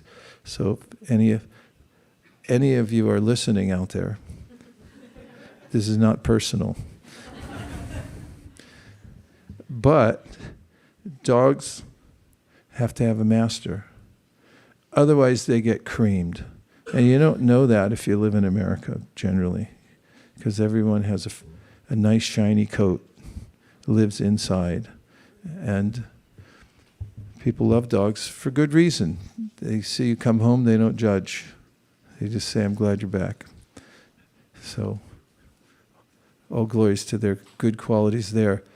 But they have a tendency to, they're required to have a master to protect them. And if they don't, then they end up getting picked on by, well, that's a too slight of a term. They get torn to pieces by rival dogs when they're street dogs and so forth. So this is strong medicine to remind us that we are and can be aware of our self-sufficiency in taking shelter of Krishna. No other master necessary. So someone may say, well, again, does that mean I have to give up all my relationships in the material world? No, but we have to understand what our real purpose in life is and be perfectly aligned. Narada Muni explains to Yudhishthira in the 7th canto of the Srimad Bhagavatam, if you're working for someone else because it's circumstantial and everybody has to, one way or another, and they say, do this, pick up that, go over there, you can say, yes, sir, very well, sir, thank you, sir. But internally, you should maintain your understanding that I belong to Krishna, and whatever opportunity I have to apportion my time more and more towards serving Krishna is my main goal in life. And we should also be fully aware that the material world is dangerous, and trying to embrace it or find pleasure through engaging our senses in sense gratification like everybody else does results in misery. Yehi sam sparshaja bhoga dukkha yone evate adyantavanta konteya nate shuramate buddha. Krishna says it in the Bhagavad Gita. You'll end up in a miserable state. So finally, my final preliminary comment is that human beings are fully equipped to rise above these ways of enslavement by the material nature. And again, the verse says that what is the means by which one can refine oneself to the point that we're no longer enchanted by the material world and that we're fully absorbed in Krishna. And it's simply the tendency to allow the sound of Krishna Katha to enter one's ear. Because it's being expressed in the opposite way here. Na yat karana pato peto. Those who are like hogs, dogs, and camels and asses are those who are resistant to allowing it to enter their ear. They're like, how do you do that? La la la la la la la. And want to hear it. And we create institutions to talk about everything but Krishna. Because after all, that's an archaic, silly idea that there is a Supreme Personality of Godhead, etc., etc. There's a way in which the whole society is there to distract us and try to be absorbed in the material world.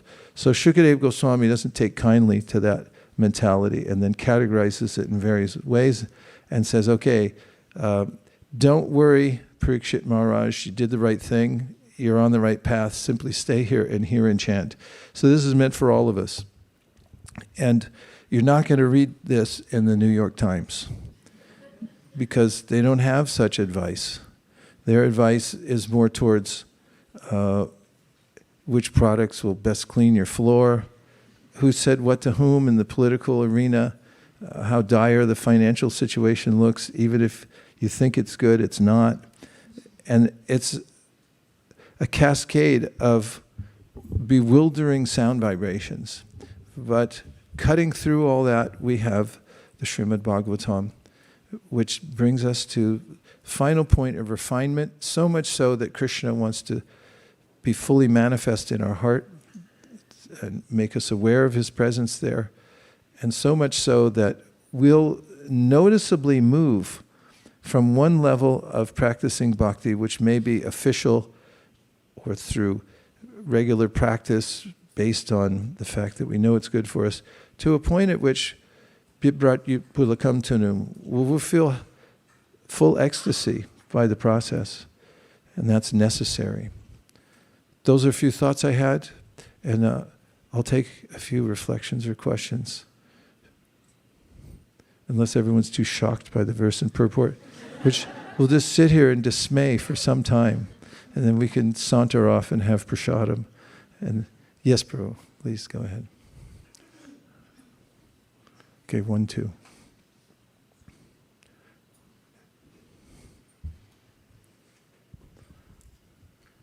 So Maharaj, Hare Krishna Maharaj. Okay. So you mentioned that we are self-sufficient in Krishna consciousness, that there's no master necessary. But to what extent are we self-sufficient without a master? And by master, is that equivalent to spiritual master? And then a follow-up to that is, to what extent is one fully equipped without a spiritual master? Yeah, I could have articulated that better. As parts and parcels of Krishna, he's our eternal master. We don't need to be artificially dependent on the material world.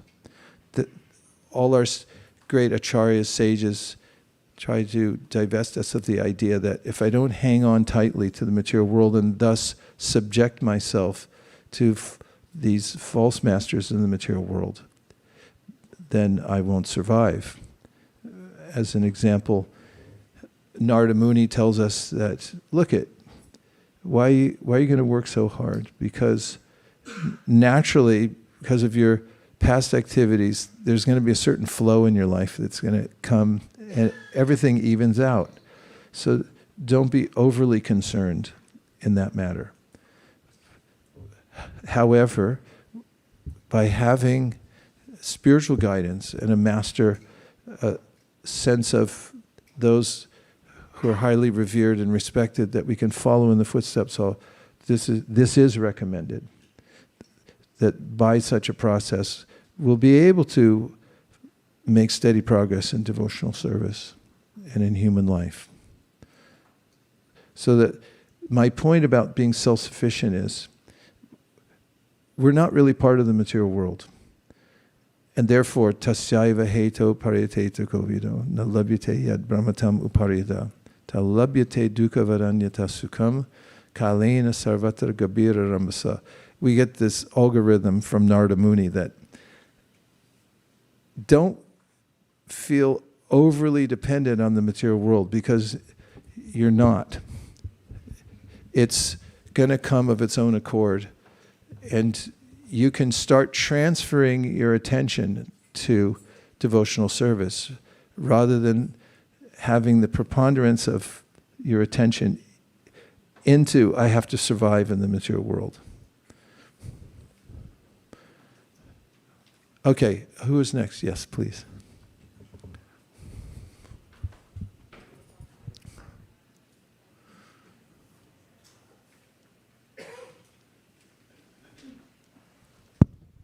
Krishna Maharaj, welcome back. Thank you. Nanda Pranam. So Maharaj, I could relate very well to the no substance based praise. So in my job profile, we see that there are like digital and engagement farms where on YouTube or Instagram where people want to promote themselves. They actually buy subscriptions from different engagement farms where robots will actually like your post and comment for you, and they will praise you a lot. So you'll get a lot of likes, you'll build this followership. So I could relate very well to how the numbers may be high, but there's no substance in that. So similarly, in this case, the material world praise is high for the so-called achiever, but there's no substance until the praiser themselves, as well as the one being praised, they are both Krishna conscious. Yeah, it's a nice analogy.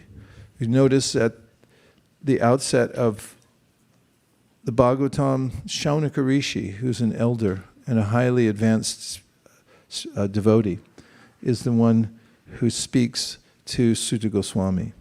And Prabhupada mentions there that if you're going to be introduced and praised, it should be by somebody who's qualified. After all, what's the use of somebody who has no discrimination praises you? What to speak if it's a bot?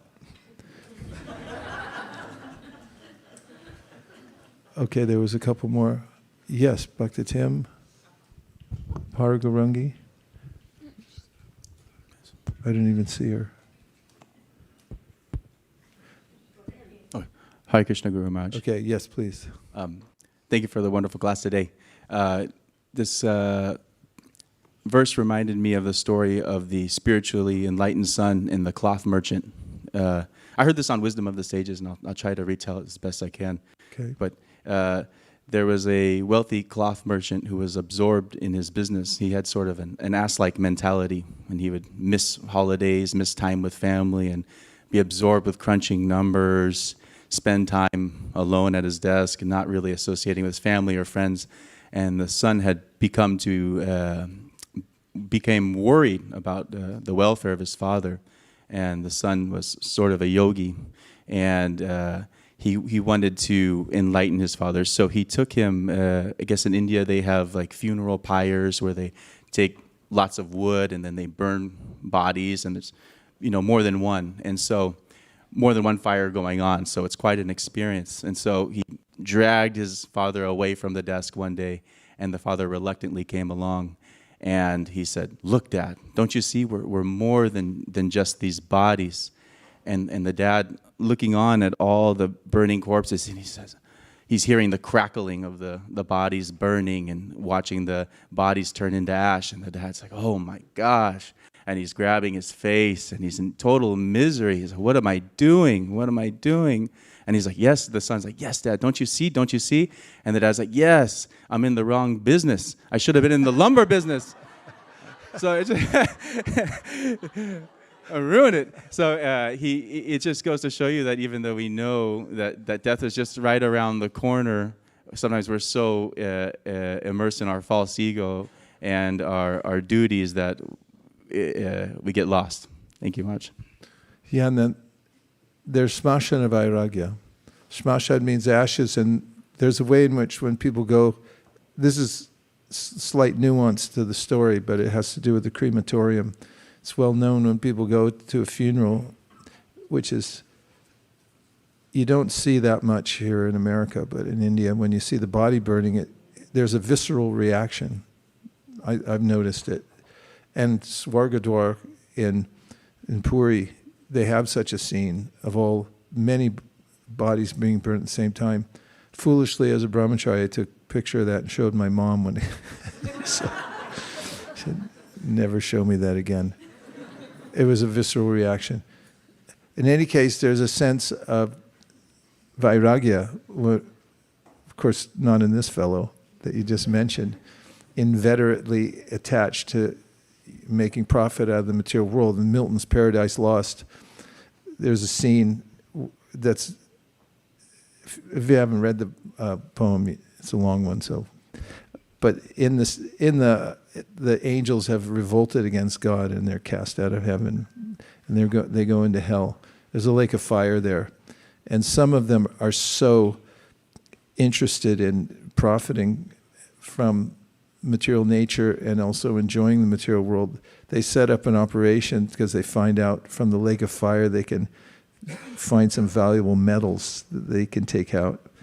And it reminded me of that even in hell, in such severe circumstances, the person who's attached to the material world thinks, oh, I can profit from this.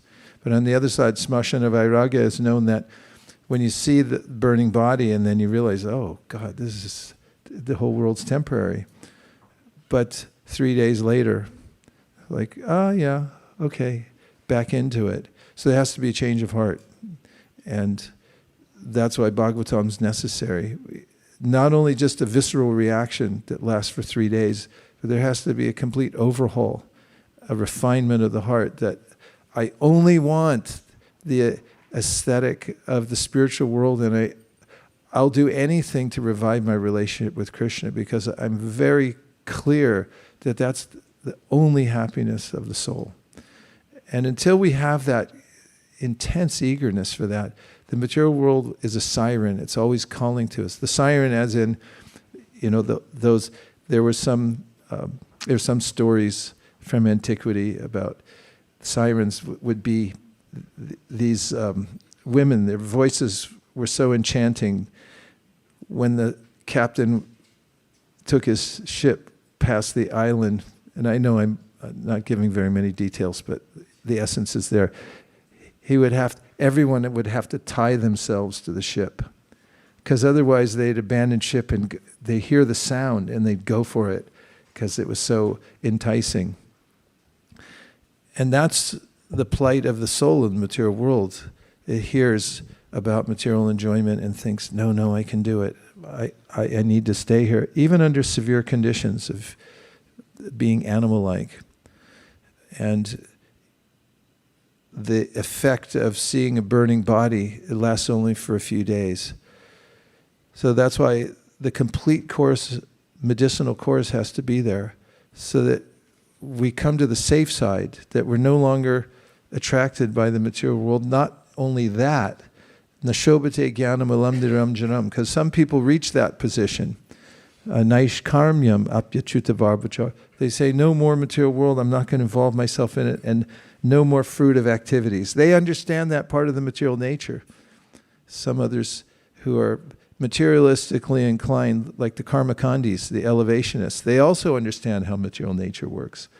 And they manipulate it through Vedic yajna. Krishna says in the Bhagavad Gita, forget all that stuff, Arjuna. Traigunya Vishaya Vedar. It's all to do with the modes of nature. It's an entrapment. And even if you reject it, it's not enough. Naishkarmyam apyachuta bhava varjitam nashobate jnanam alamdiram janam. Narada Muni saying to Vyasadeva, it's not good enough to tell people just give up the material world, because that state is not maintainable. You have to have achuta bhava. You have to actually come to the point where your heart is yearning for your relationship with Krishna. I spoke about this in London the other day, and in thinking about it, what we want is a loving relationship.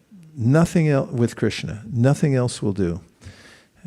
it goes to yene ravanakshava muktimaninas also, that unless we have, and that indicates, there's a person there. And what does person mean? It means somebody who reciprocates with us. And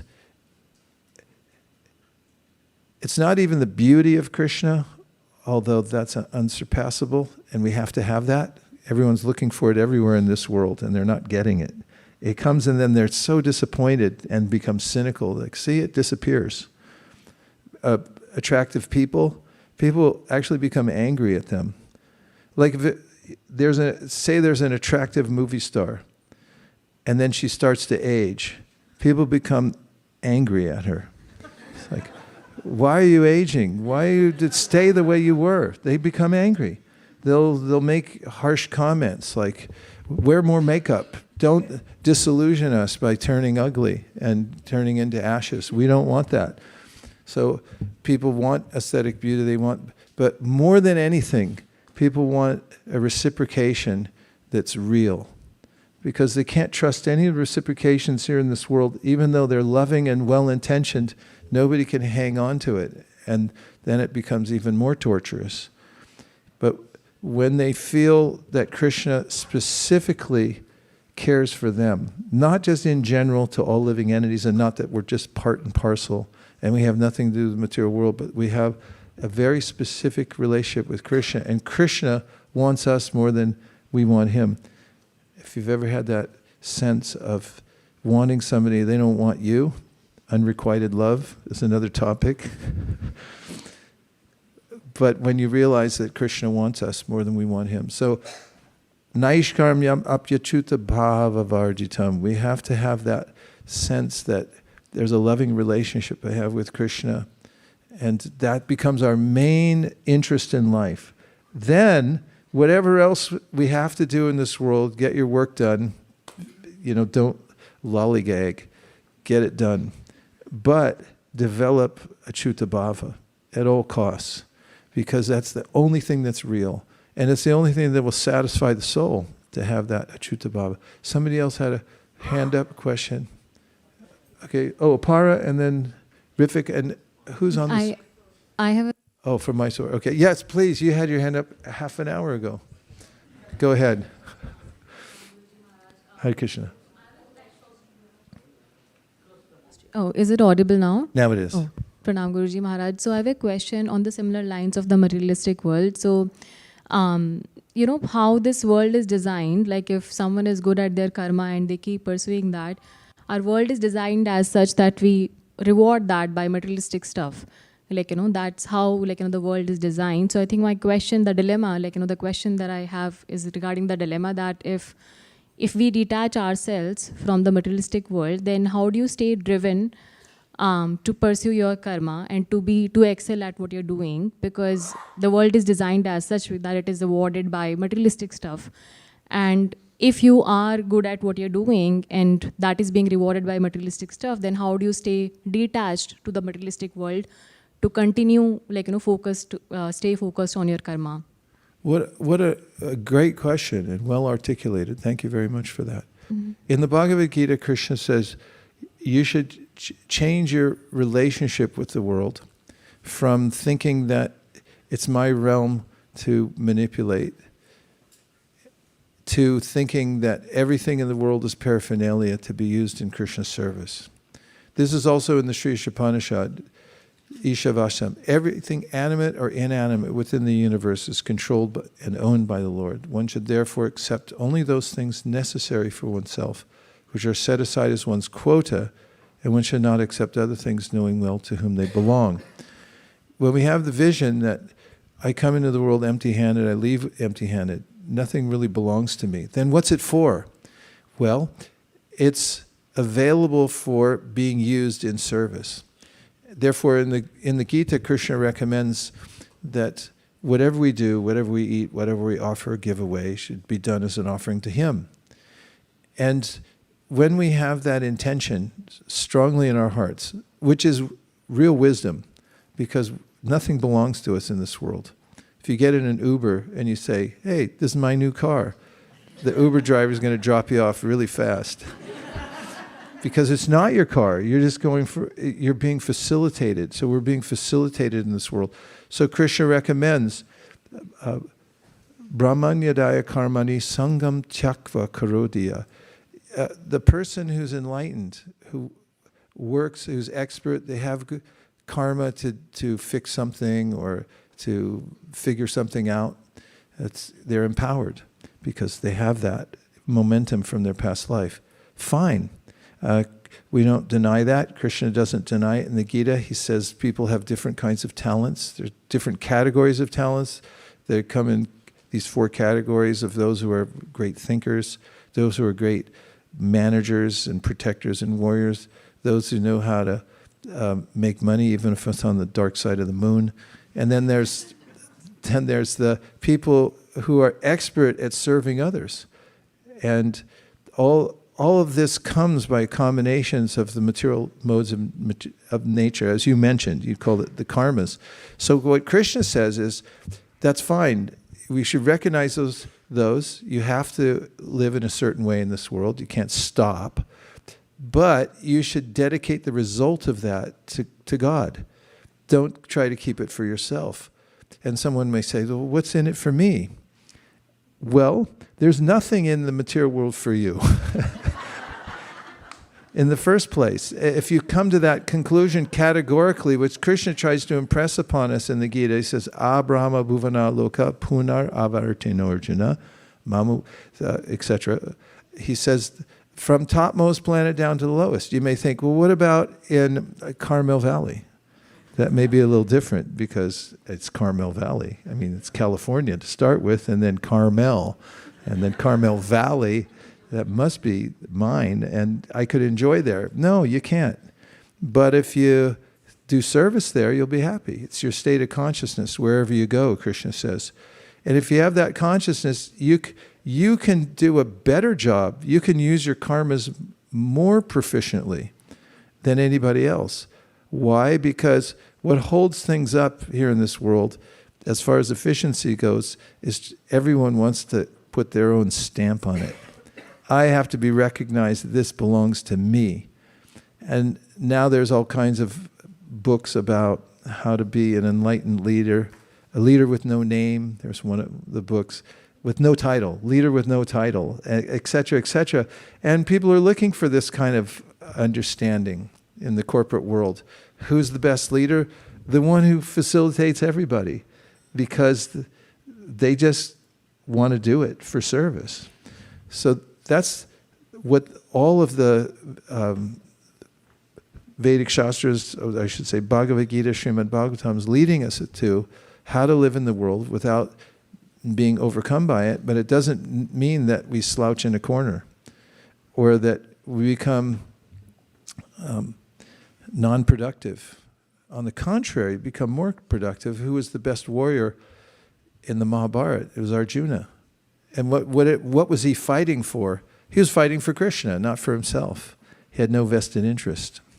So that's the secret. And if we can take that secret, it doesn't matter who we are, where we are, what kind of job we have, once we have that in mind, and that's our main intention, we can't be touched by the material energy.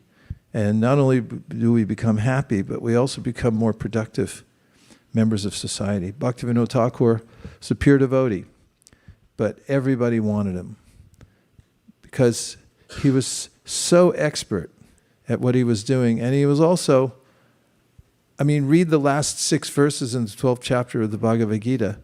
Pure devotees are unusually easy to get along with because they're not dogs, hogs, camels, and asses, and they have such accommodating qualities that people are amazed by them. Let's see. Should we go? Thank you, Guruji. Okay. Thank you very much for a great question. Just a couple more.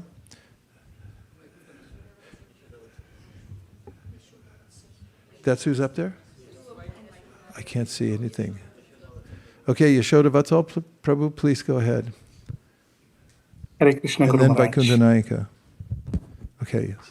If Hare accept Krishna. my humble business. Key realization or takeaway for today is to reciprocation should be real. So thanks for reminding me of Is that. what? What's the key take? Reciprocation has to be real. Uh-huh. So my question was with respect to Parikshit Maharaj, where Parikshit Maharaj, in that story in the Canto 1, the Brahmanas, they already talk about his fate, that he will be, the baby will grow as a king and he will die with a snake bite. So the modes of material nature, were they already planned by Krishna for him, or he got trapped? So when I get into fault because of my little will, and we claim it or blame it as modes of material nature might have acted, how to relate this as Krishna's plan or against the modes of material nature? His behavior was with respect to modes of material nature, or it was Krishna's plan already? Yeah, your question is essentially how do we relate to the actions, reactions in the material world? And it's given in the Bhagavatam. Tenu kampam susamikshamano punjana evatma kritam vipakam hridvagvapurvir vidram namaste jivete yo mukti pade sadaya bhak. That is, adjust your attitude to understand that Krishna is all merciful, and whatever situation I'm in now, Krishna is giving me an opportunity to come to the stage of Achyuta Bhava, as I mentioned before, by however he's arranged the circumstances in my life. That's the quintessential attitude which Brahma then says qualifies one to go back home, back to Godhead. Nothing else does.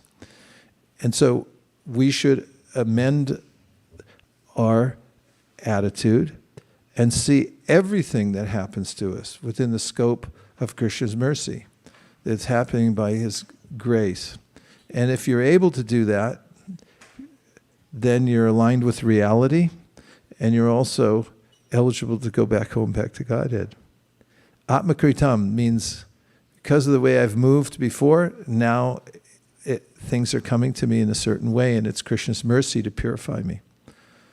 So that's the case with Arjuna in his so-called bewilderment at Kurukshetra. It's the case with Parikshit, who had a momentary lapse and became angry uncharacteristically because he was a great Raja Rishi. It's Krishna's arrangement. And he admits it and sees it very clearly, does Parikshit. He says, thank you. I wouldn't have done this on my own. Krishna, you pulled me out at the last minute. We all have to be ready for that. We have to prepare for that. This is our, we're on probation. We have a probationary period here in this life, so we shouldn't waste it. We should be ideally situated in our consciousness and practice taking whatever happens as Krishna's mercy. Last one from Vaikuntha Nayaka. Thank you, Shri. Hare Krishna.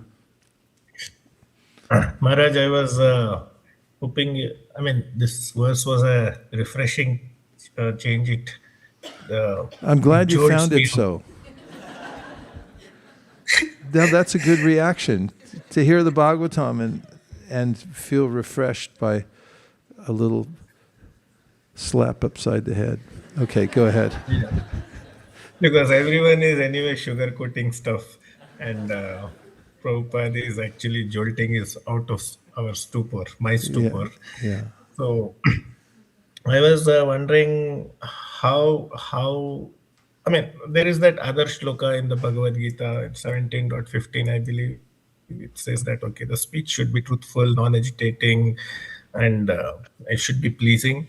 And here we have very strong. Prabhupada is not pulling his punches, and he is laying it bare as it is.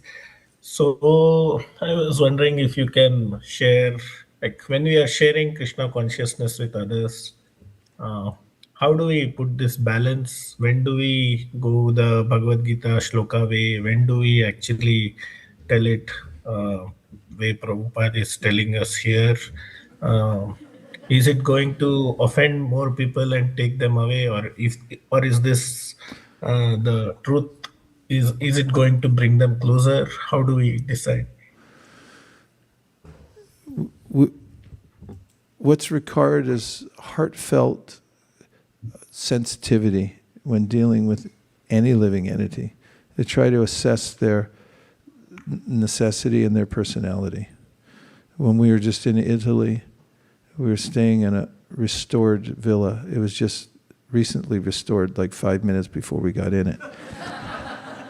And the front door didn't latch exactly, so we were sleeping at night, and a cat came in and jumped on my lap while I was sleeping.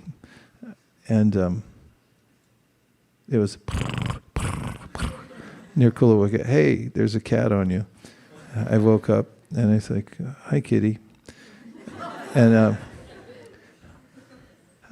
because I was so happy, I didn't want to make him feel inconvenienced.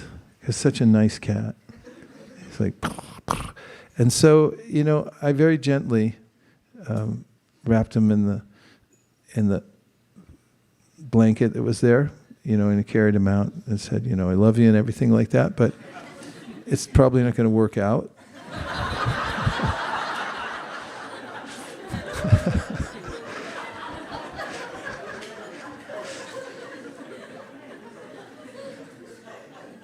And he was happy to go back into the night, because cats are like, whoa, I can see everything.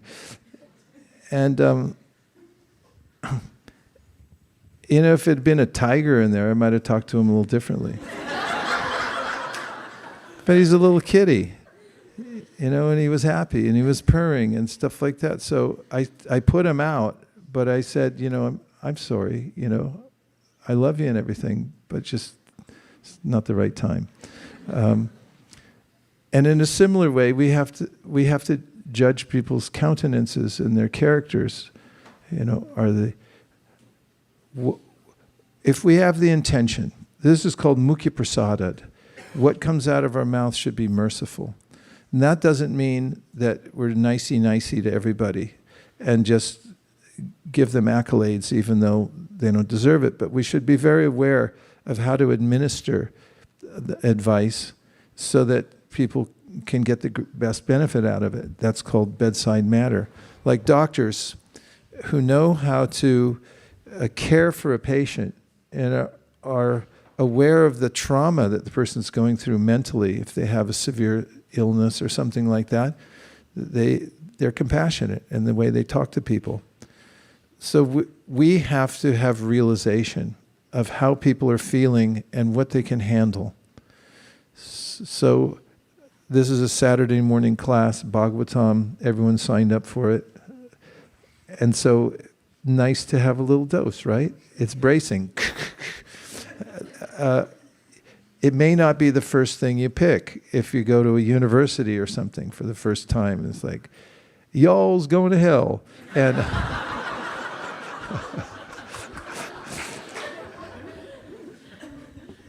we might start with Dehinos minyatade, hey. And so the austerities of speech, as the Prabhupada mentions, we should be careful, because people don't necessarily like to get advice, even if you're well-intentioned. And he tells that story about the person sitting on the outside of the branch and sawing the inside, and a person comes by and said, hey, careful, and he's like, leave me alone. I don't need your advice. And then 2 seconds later, he comes crashing to the ground. And he goes, God, that guy must have been an astrologer. And so we have to be judicious in the way that we present, and that's expertise at the right time, right place. Sadhus have that tendency, if they're already, their heart is invested completely in Krishna, and they know how nice it is, that even if it's we find throughout the Bhagavatam, sages curse people, and you might think, well, that's really harsh. But actually, it's mukhya prasadad, it's mercy, because they're already fully invested in Krishna. Their heart is already enjoying the relationship with Krishna, and they know there's nothing in the material world. It's an inane operation going on in the material world.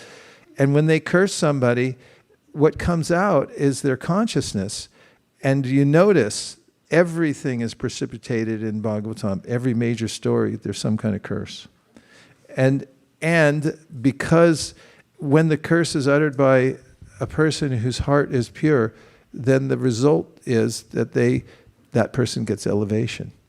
Okay, I'll just make a concise last part of the answer is that we should be realized in the way we speak to people and understand, as a doctor might, how to administer medicine in a way that people can not be in anxiety. They take it in such a way that they can absorb it.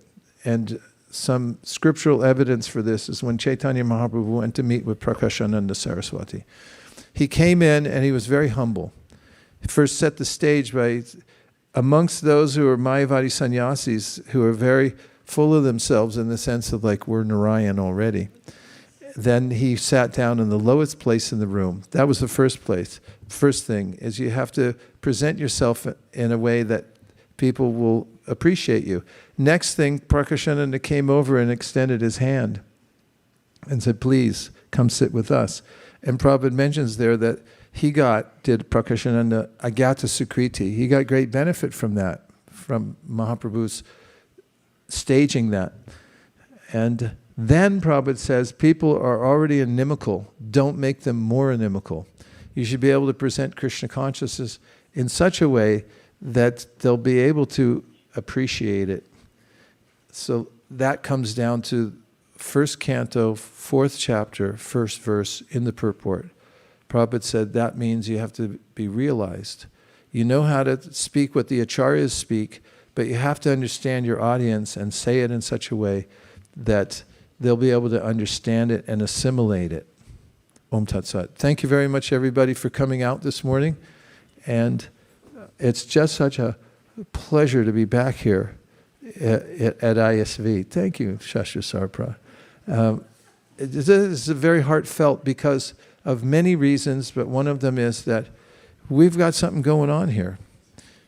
And it's significant because somehow from a little hole in the wall, we've developed a community that has some teeth to bite into the material nature and rip off a hunk here and there. So what we want to do is keep it going.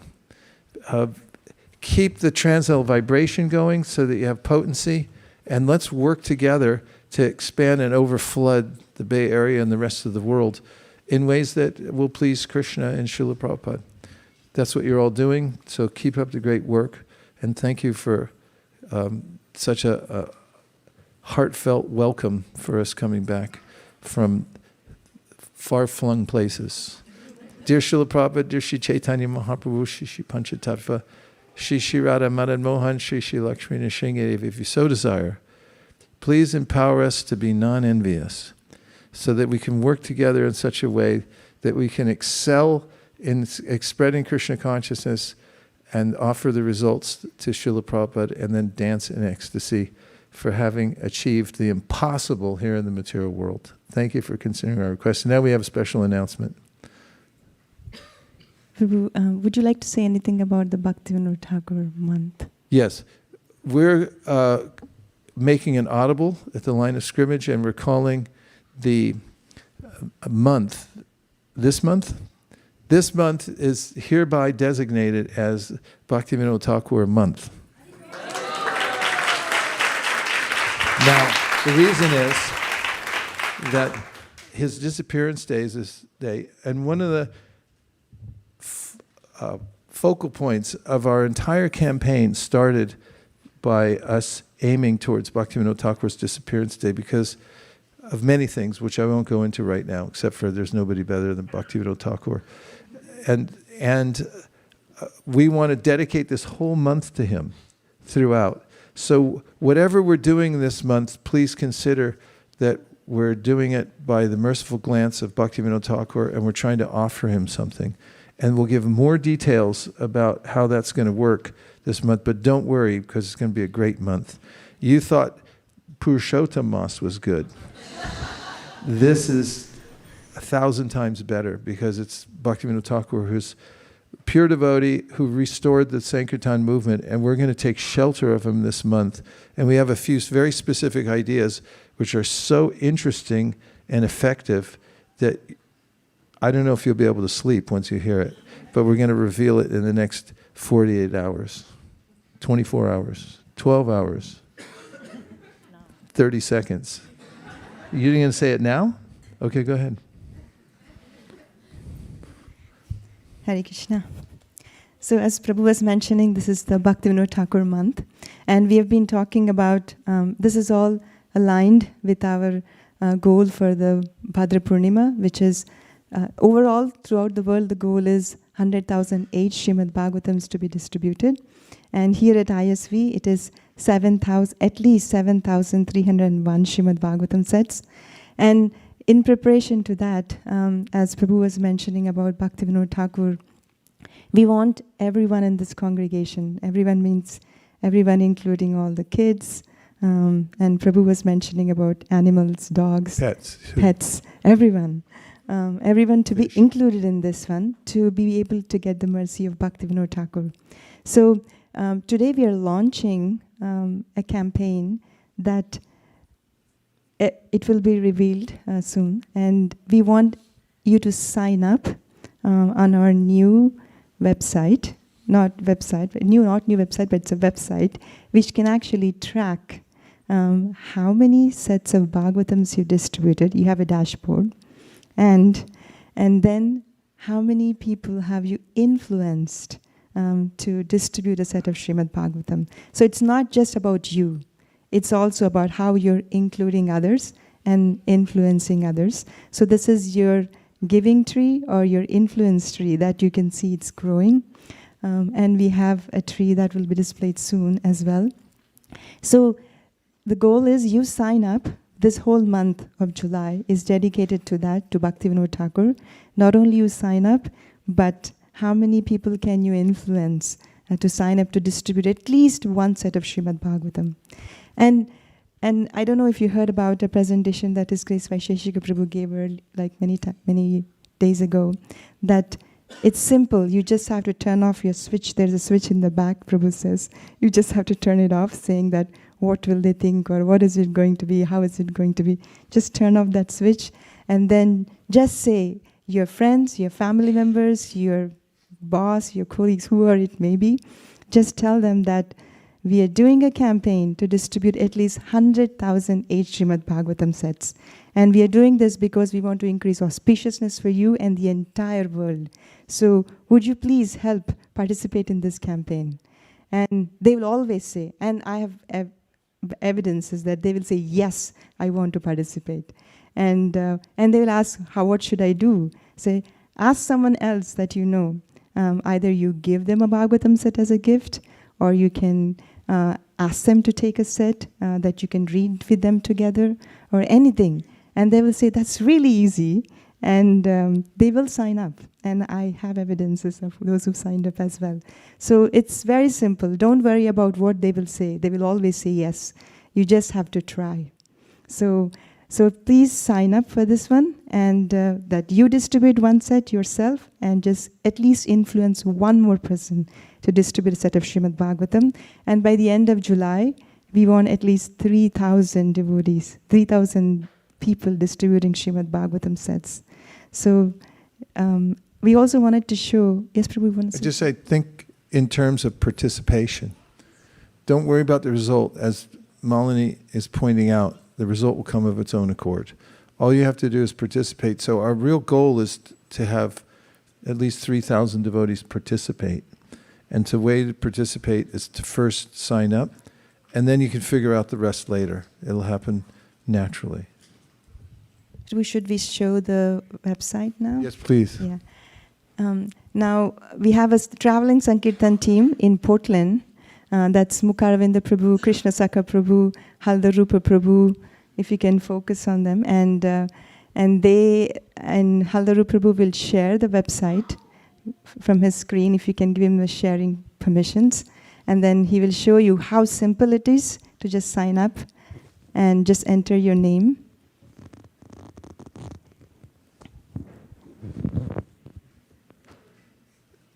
Okay, go ahead. Halaru Prabhu, you can speak while you're showing also. You're on mute.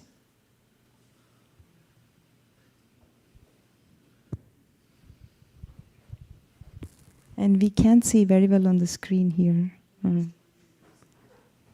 Hare Krishna. We can see it. It's a tree. Yes. A little louder. We can hear you a little. Okay, Hare Krishna. Can you hear us? Yes. Yeah, go ahead. Perfect. Hare Krishna. So this is the app developed to track how many devotees you're influencing, or your friends or colleagues or families. So for this, we have created a very passwordless login. So first, to create an account, just give your name and then your email address or the phone number, right? And once you provide that, then it creates an account for you.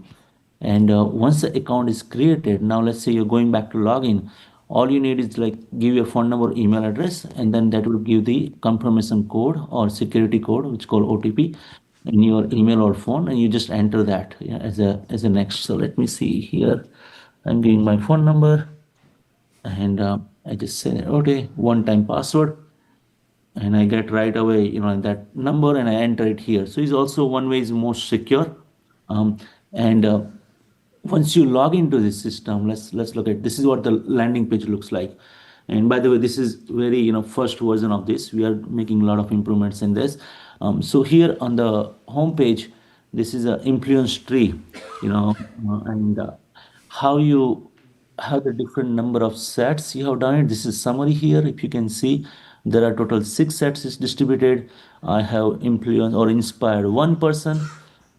So how do I record that? So here's a plus sign on a, and there are 3 options. First is how many sets I have distributed here, right?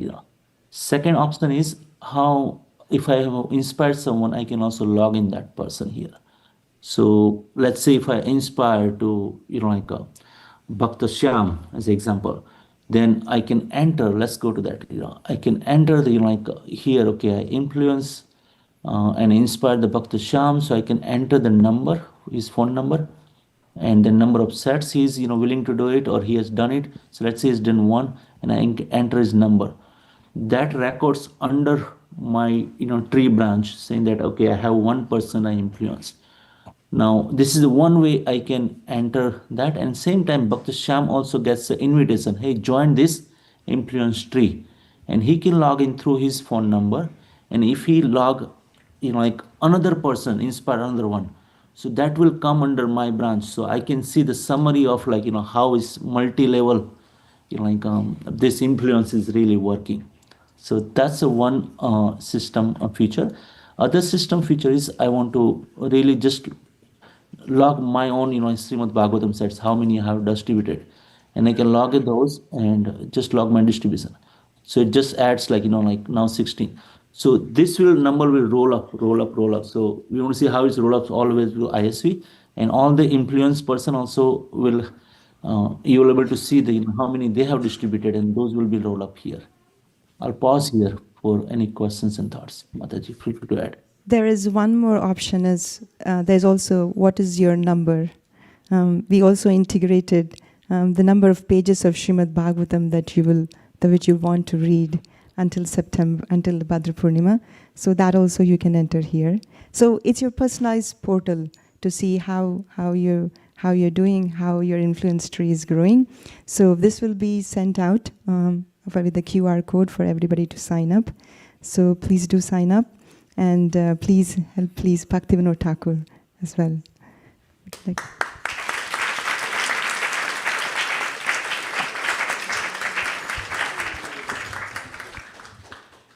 So also wanted to say from the Sankirtan announcements perspective, the FIFA World Cup, brilliance of Anand Kishore Prabhu and his team, they have covered almost all the matches, and then they are done huge in terms of Arabic books.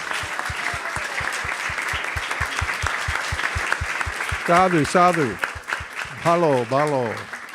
Not only that, they have just a table anywhere. They have it in the prime spot because Anandakishore Prabhu called the organizer, and the organizer was surprised. How did you know about this spot? This is a free speech area. How did you know? So, yeah, and so that is one. And then there is also another traveling Sankirtan apart from the devotees in Portland that you just saw. Another traveling Sankirtan team is in Lake Tahoe.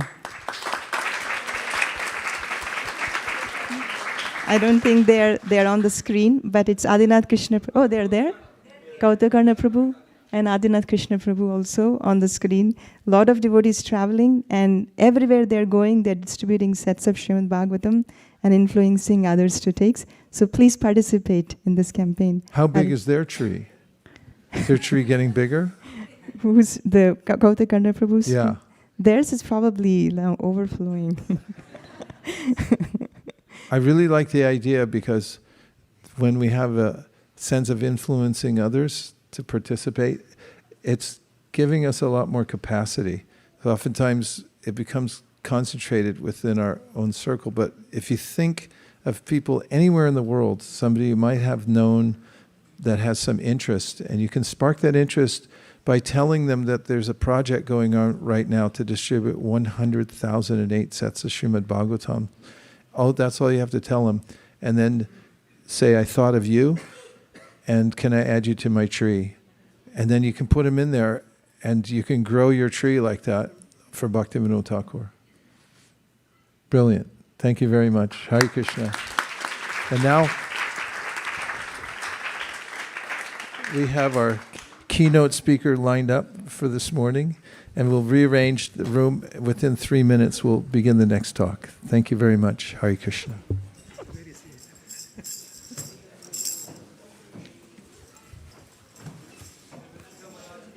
Jai.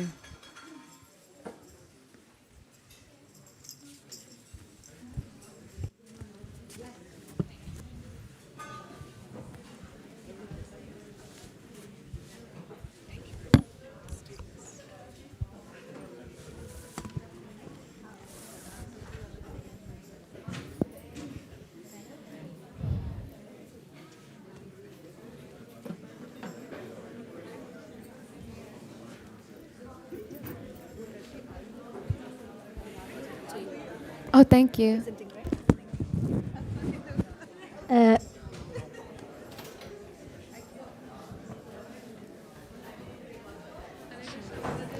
Mataji, is the mic on? Oh, okay. Yeah, it's on. Hi, Tom.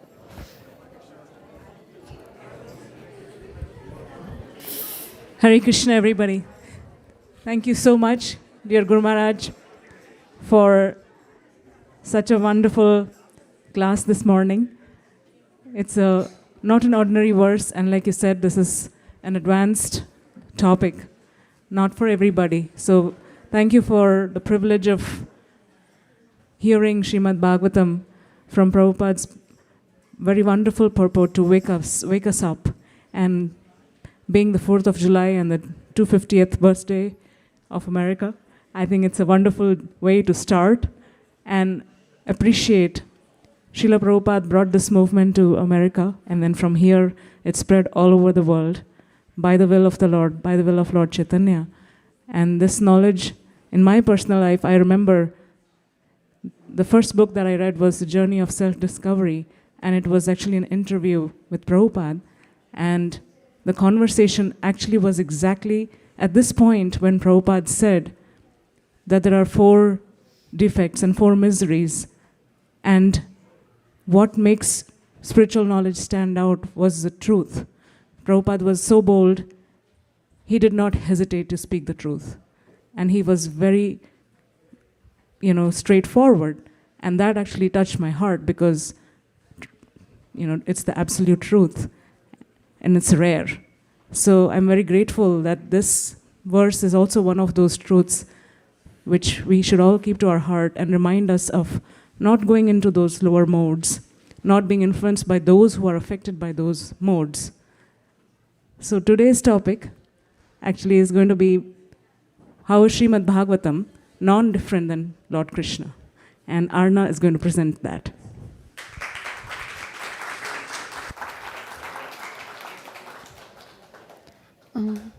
Hare Krishna. Today I'll be presenting on why the Srimad Bhagavatam is non-different from Krishna. Introduction. The Srimad Bhagavatam was compiled by Srila Vyasadeva. Lord Sri Chaitanya Mahaprabhu hailed the Bhagavatam as the spotless authority amongst Vedic literatures. Srila Prabhupada said that the Srimad Bhagavatam was the sound reincarnation of Lord Krishna. Srimad Bhagavatam was compiled by Srila Vyasadeva. Compiling this divine text gave him the satisfaction he never got from his previous works. All Vedic scriptures are like a desire tree, and the Srimad Bhagavatam is the ripened fruit that gives true satisfaction when you read it. Srimad Bhagavatam 2.10.1 Atra sargo visargascha sthanam poshanam utaya manvantaris anukanta nirodho muktir ashraya. All aspects of knowledge that are important for human beings are summarized in these 10 topics. Sarga, universal creation by the Supreme Lord. Visarga, subcreation by Lord Brahma. Sthanam, positioning of living beings on planetary systems. Poshanam, protection by the Lord. Uti, inclination to act. And Manvantara, the reign of Manus. Ishamukha, the topics of the Lord. Nirodho, annihilation. Mukti, liberation. And Ashraya, supreme shelter.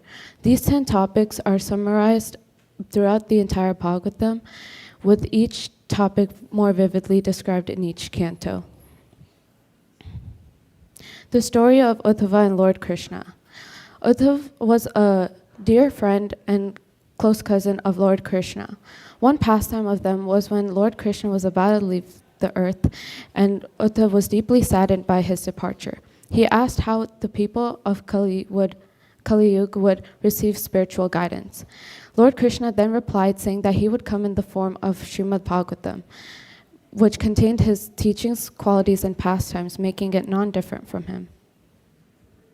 Srimad Bhagavatam 1.3.43 Krishna swadhamo pagate dharmanyana divisaha kalonasta drisham esha puranarko dunoditaha.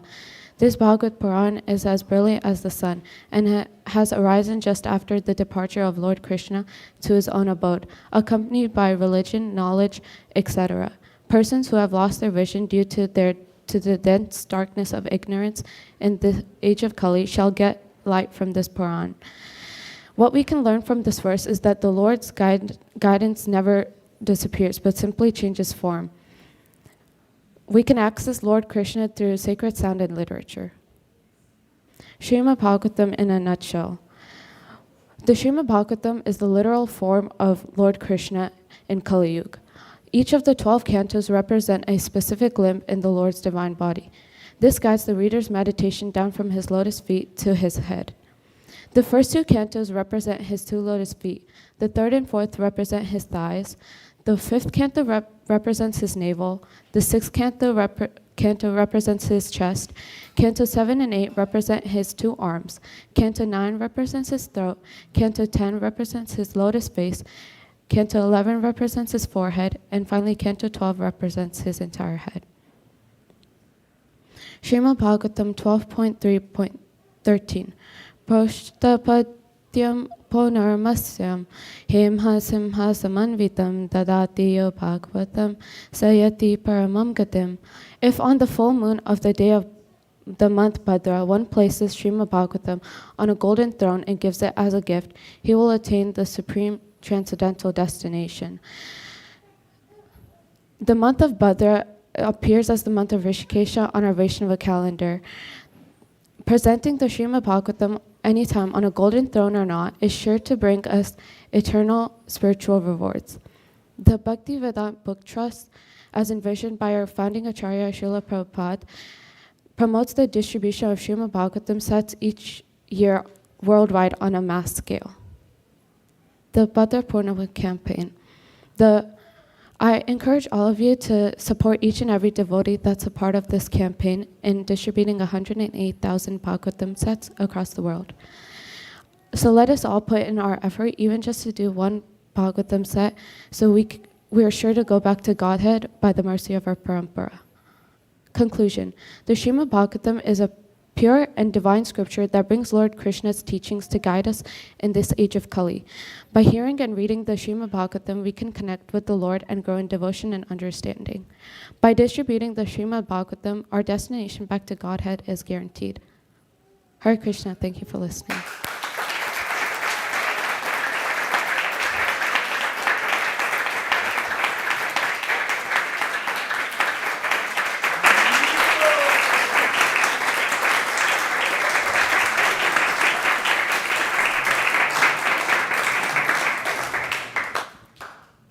May I make a few comments? Yeah. First of all, you're hired. I really liked your presentation. It was Shastric dense, and then it came to a very practical ending. I was surprised. I loved how you brought out Bhadra Purnima at the end. That's why I said you're hired. I felt that you had a really intimate connection with what you were presenting, as it just flowed. And nicely arranged shlokas too. It really made a good point. Thank you very much for putting this together. Maybe you can present that in other places as well. Can send you around Hong Kong, other places where people could hear your message. Thank you for putting so much of your heart into it, and obviously getting to know it, and I loved it. Thank you. Hare Krishna. Thank you.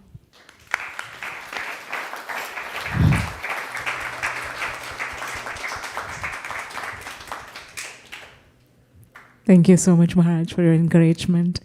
Any questions, comments, or thoughts at this point? Okay, we will stop here. Thank you so much, Arna, once again, for taking the time.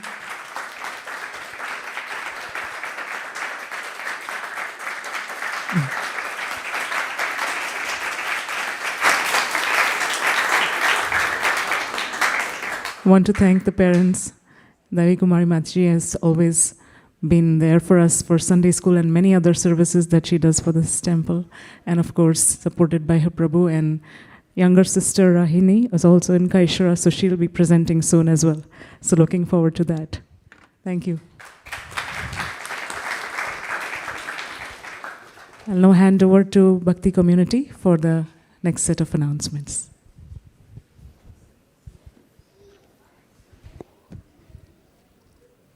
We just hired someone for the announcements today, so just hold on.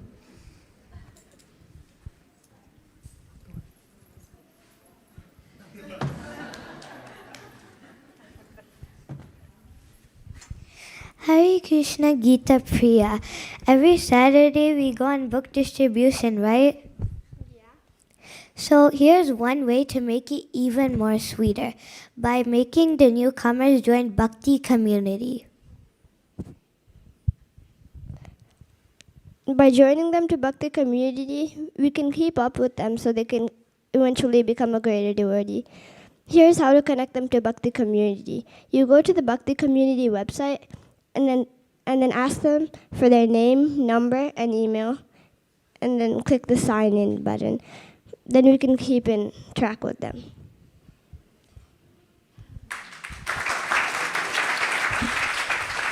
Thank you, Ovi and Gita Priya. So, like Gita Priya said, it's very easy. You just need to approach the person and make them fill in their name, email, just click the submit button. It's as easy as it can get. It just takes 2 seconds. So we have another new thing that is coming up. It's not new, but it's been developed by Pavani Bhakti Mataji from the past 2 years, but we have a Bhakti Buddies team. Basically what they do, they take the newcomers' contacts and they approach them. They send them messages about Bhakti community meetings. the mantra zone. So all you have to do is get the contact into the website, and that's it. Rest of it will be taken care of Bhakti Buddies. We have very enthusiastic devotees who are part of Bhakti Buddies. They are waiting. They're waiting for the new contacts. They are asking, when can I get a new contact? When can I send the message? So we are just asking all the book distributors, when you go out, just try to approach newcomers with that in mind. There is a platform where they can connect personally, and they can connect with Guru Maharaj on Mantra Zone and other sessions. And we have a lot of help. We have a lot of support system. So please take advantage of it. Please take advantage of bhakticommunity.com. That's the website you need to remember. bhakticommunity.com, and just make them fill in the name and email. That's it. That's all you have to do. Thank you. And we have Mataji, who will explain how much fun we have on Friday in Palo Alto in Mantra Zone. Hare Krishna, dear devotees, please accept my humble obeisances. Please come to Mantra Zone. I'm going to read, sorry, I'm a little nervous. It's a wonderful place. It's a wonderful, wonderful place. Please come. If you have free Friday evening, please come. And we have here a lot of wonderful prasadam. Also, we dance, we speak about Vedic philosophy, and I feel very grateful to Pavani Bhakti Mataji and Vicky to invite me. Thank you so much. Please come. Hare Krishna.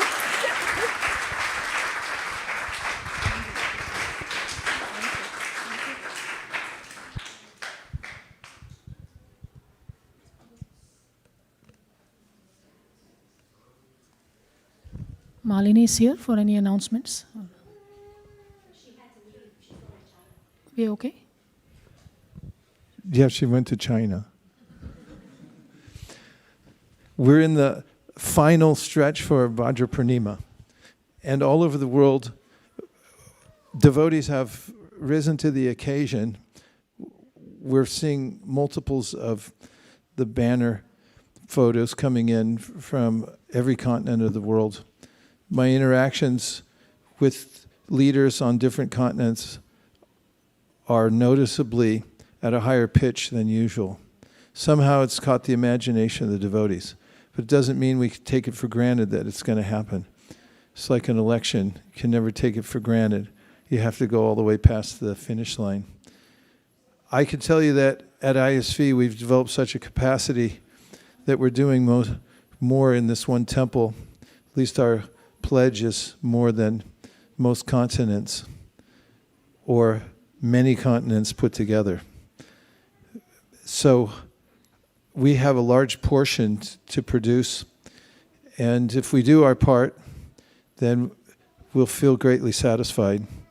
I endorse the tree of influence. It gives a place where we can expand naturally through networking. It's grassroots. So if you take a few minutes and think of a few people you could contact out of the blue, I'm going to call Richie Corsa, since he started me in Krishna consciousness, and say, hey, Richie, I have a way that you could do even more than this lifetime. Just tell me somebody who would take a set of Srimad Bhagavatams. If you do the same, I think we'll see something unusual which is coming out of this moonshot that we're making towards 100,008, which is innovation. And that's the best thing that will come out of this. Even though we'll smash the goal, in the process we'll also come up with some new inventions, and this is the best of them. So we're praying to Bhaktivinoda Thakur that anyone who takes part in this tree of influence or any of the distribution of the Srimad Bhagavatam may feel his special mercy. Prabhupada once said, when we were having a kirtan for him, when he was coming back from a morning walk in Mayapur, and he stopped to observe the enthusiasm of our kirtan party. We had maybe about 70 devotees from Europe and America and Asia. And we couldn't understand what he said till later we listened to the recording. And someone said that Bhaktivinoda Thakur will be very pleased because his vision was to see people from all over the world dancing together in Mayapur. And then Prabhupada commented, and I have brought them, but Bhaktivinoda Thakur, by his mercy, he will deliver all of them. So we can depend on that. We're connected to all the acharyas, not the least of which is the great Srila Bhaktivinoda Thakur. So we pray for his mercy. Let's take advantage of this month, Bhaktivinoda Thakur month, to do the lion's share of what we need to do to get to our 7,301. 7,000, I hope I'm not misrepresenting and adding more on. 7,000 and what? 301. So you can volunteer, each one of you, for the one. And then the rest will take care of itself. Thank you very much. Sharira Vijajal, Jodendra Tahikal, Jibebele Vishashagare, Taramadye Tibayati, Lobomoy Sudurmati, Takajita Katina Shangshare, Krishna Baradoy Gori Bari Jihojai, Shapashar and Dilobai, Shenamrita Pao, Radha Krishna Gunagal, Premidako Chaitanya Nitai. Ma Prasade Govinde Nama Brahmani Vaishnave Salpa Punya Vatam Rajan Vishwaso Navijayate Prasade Sarvadhukanam Hanyurasho Prajayate Prasana Chetaso Yashu Puriparya Vishta Chaitayupa Bhukta Srakanda Vasalankara Charchita Utishta Bojino Dasa Tavamayam Jahemahi Shusham Prayushikam Vapi Nityam Bhadradeshta Prapti Matrena Bhoktavyam Nasakala Vicharanana Desha Niya Mastatrana Kala Niya Mastata Praptamanam Chamshishta Bhoktaram Hari Abhide Bhagavat Shri Mahaprasad Ki Goprimanande Nitai Gaura Hari Bol Hari Bol, Nitai Gaura Hari Bol.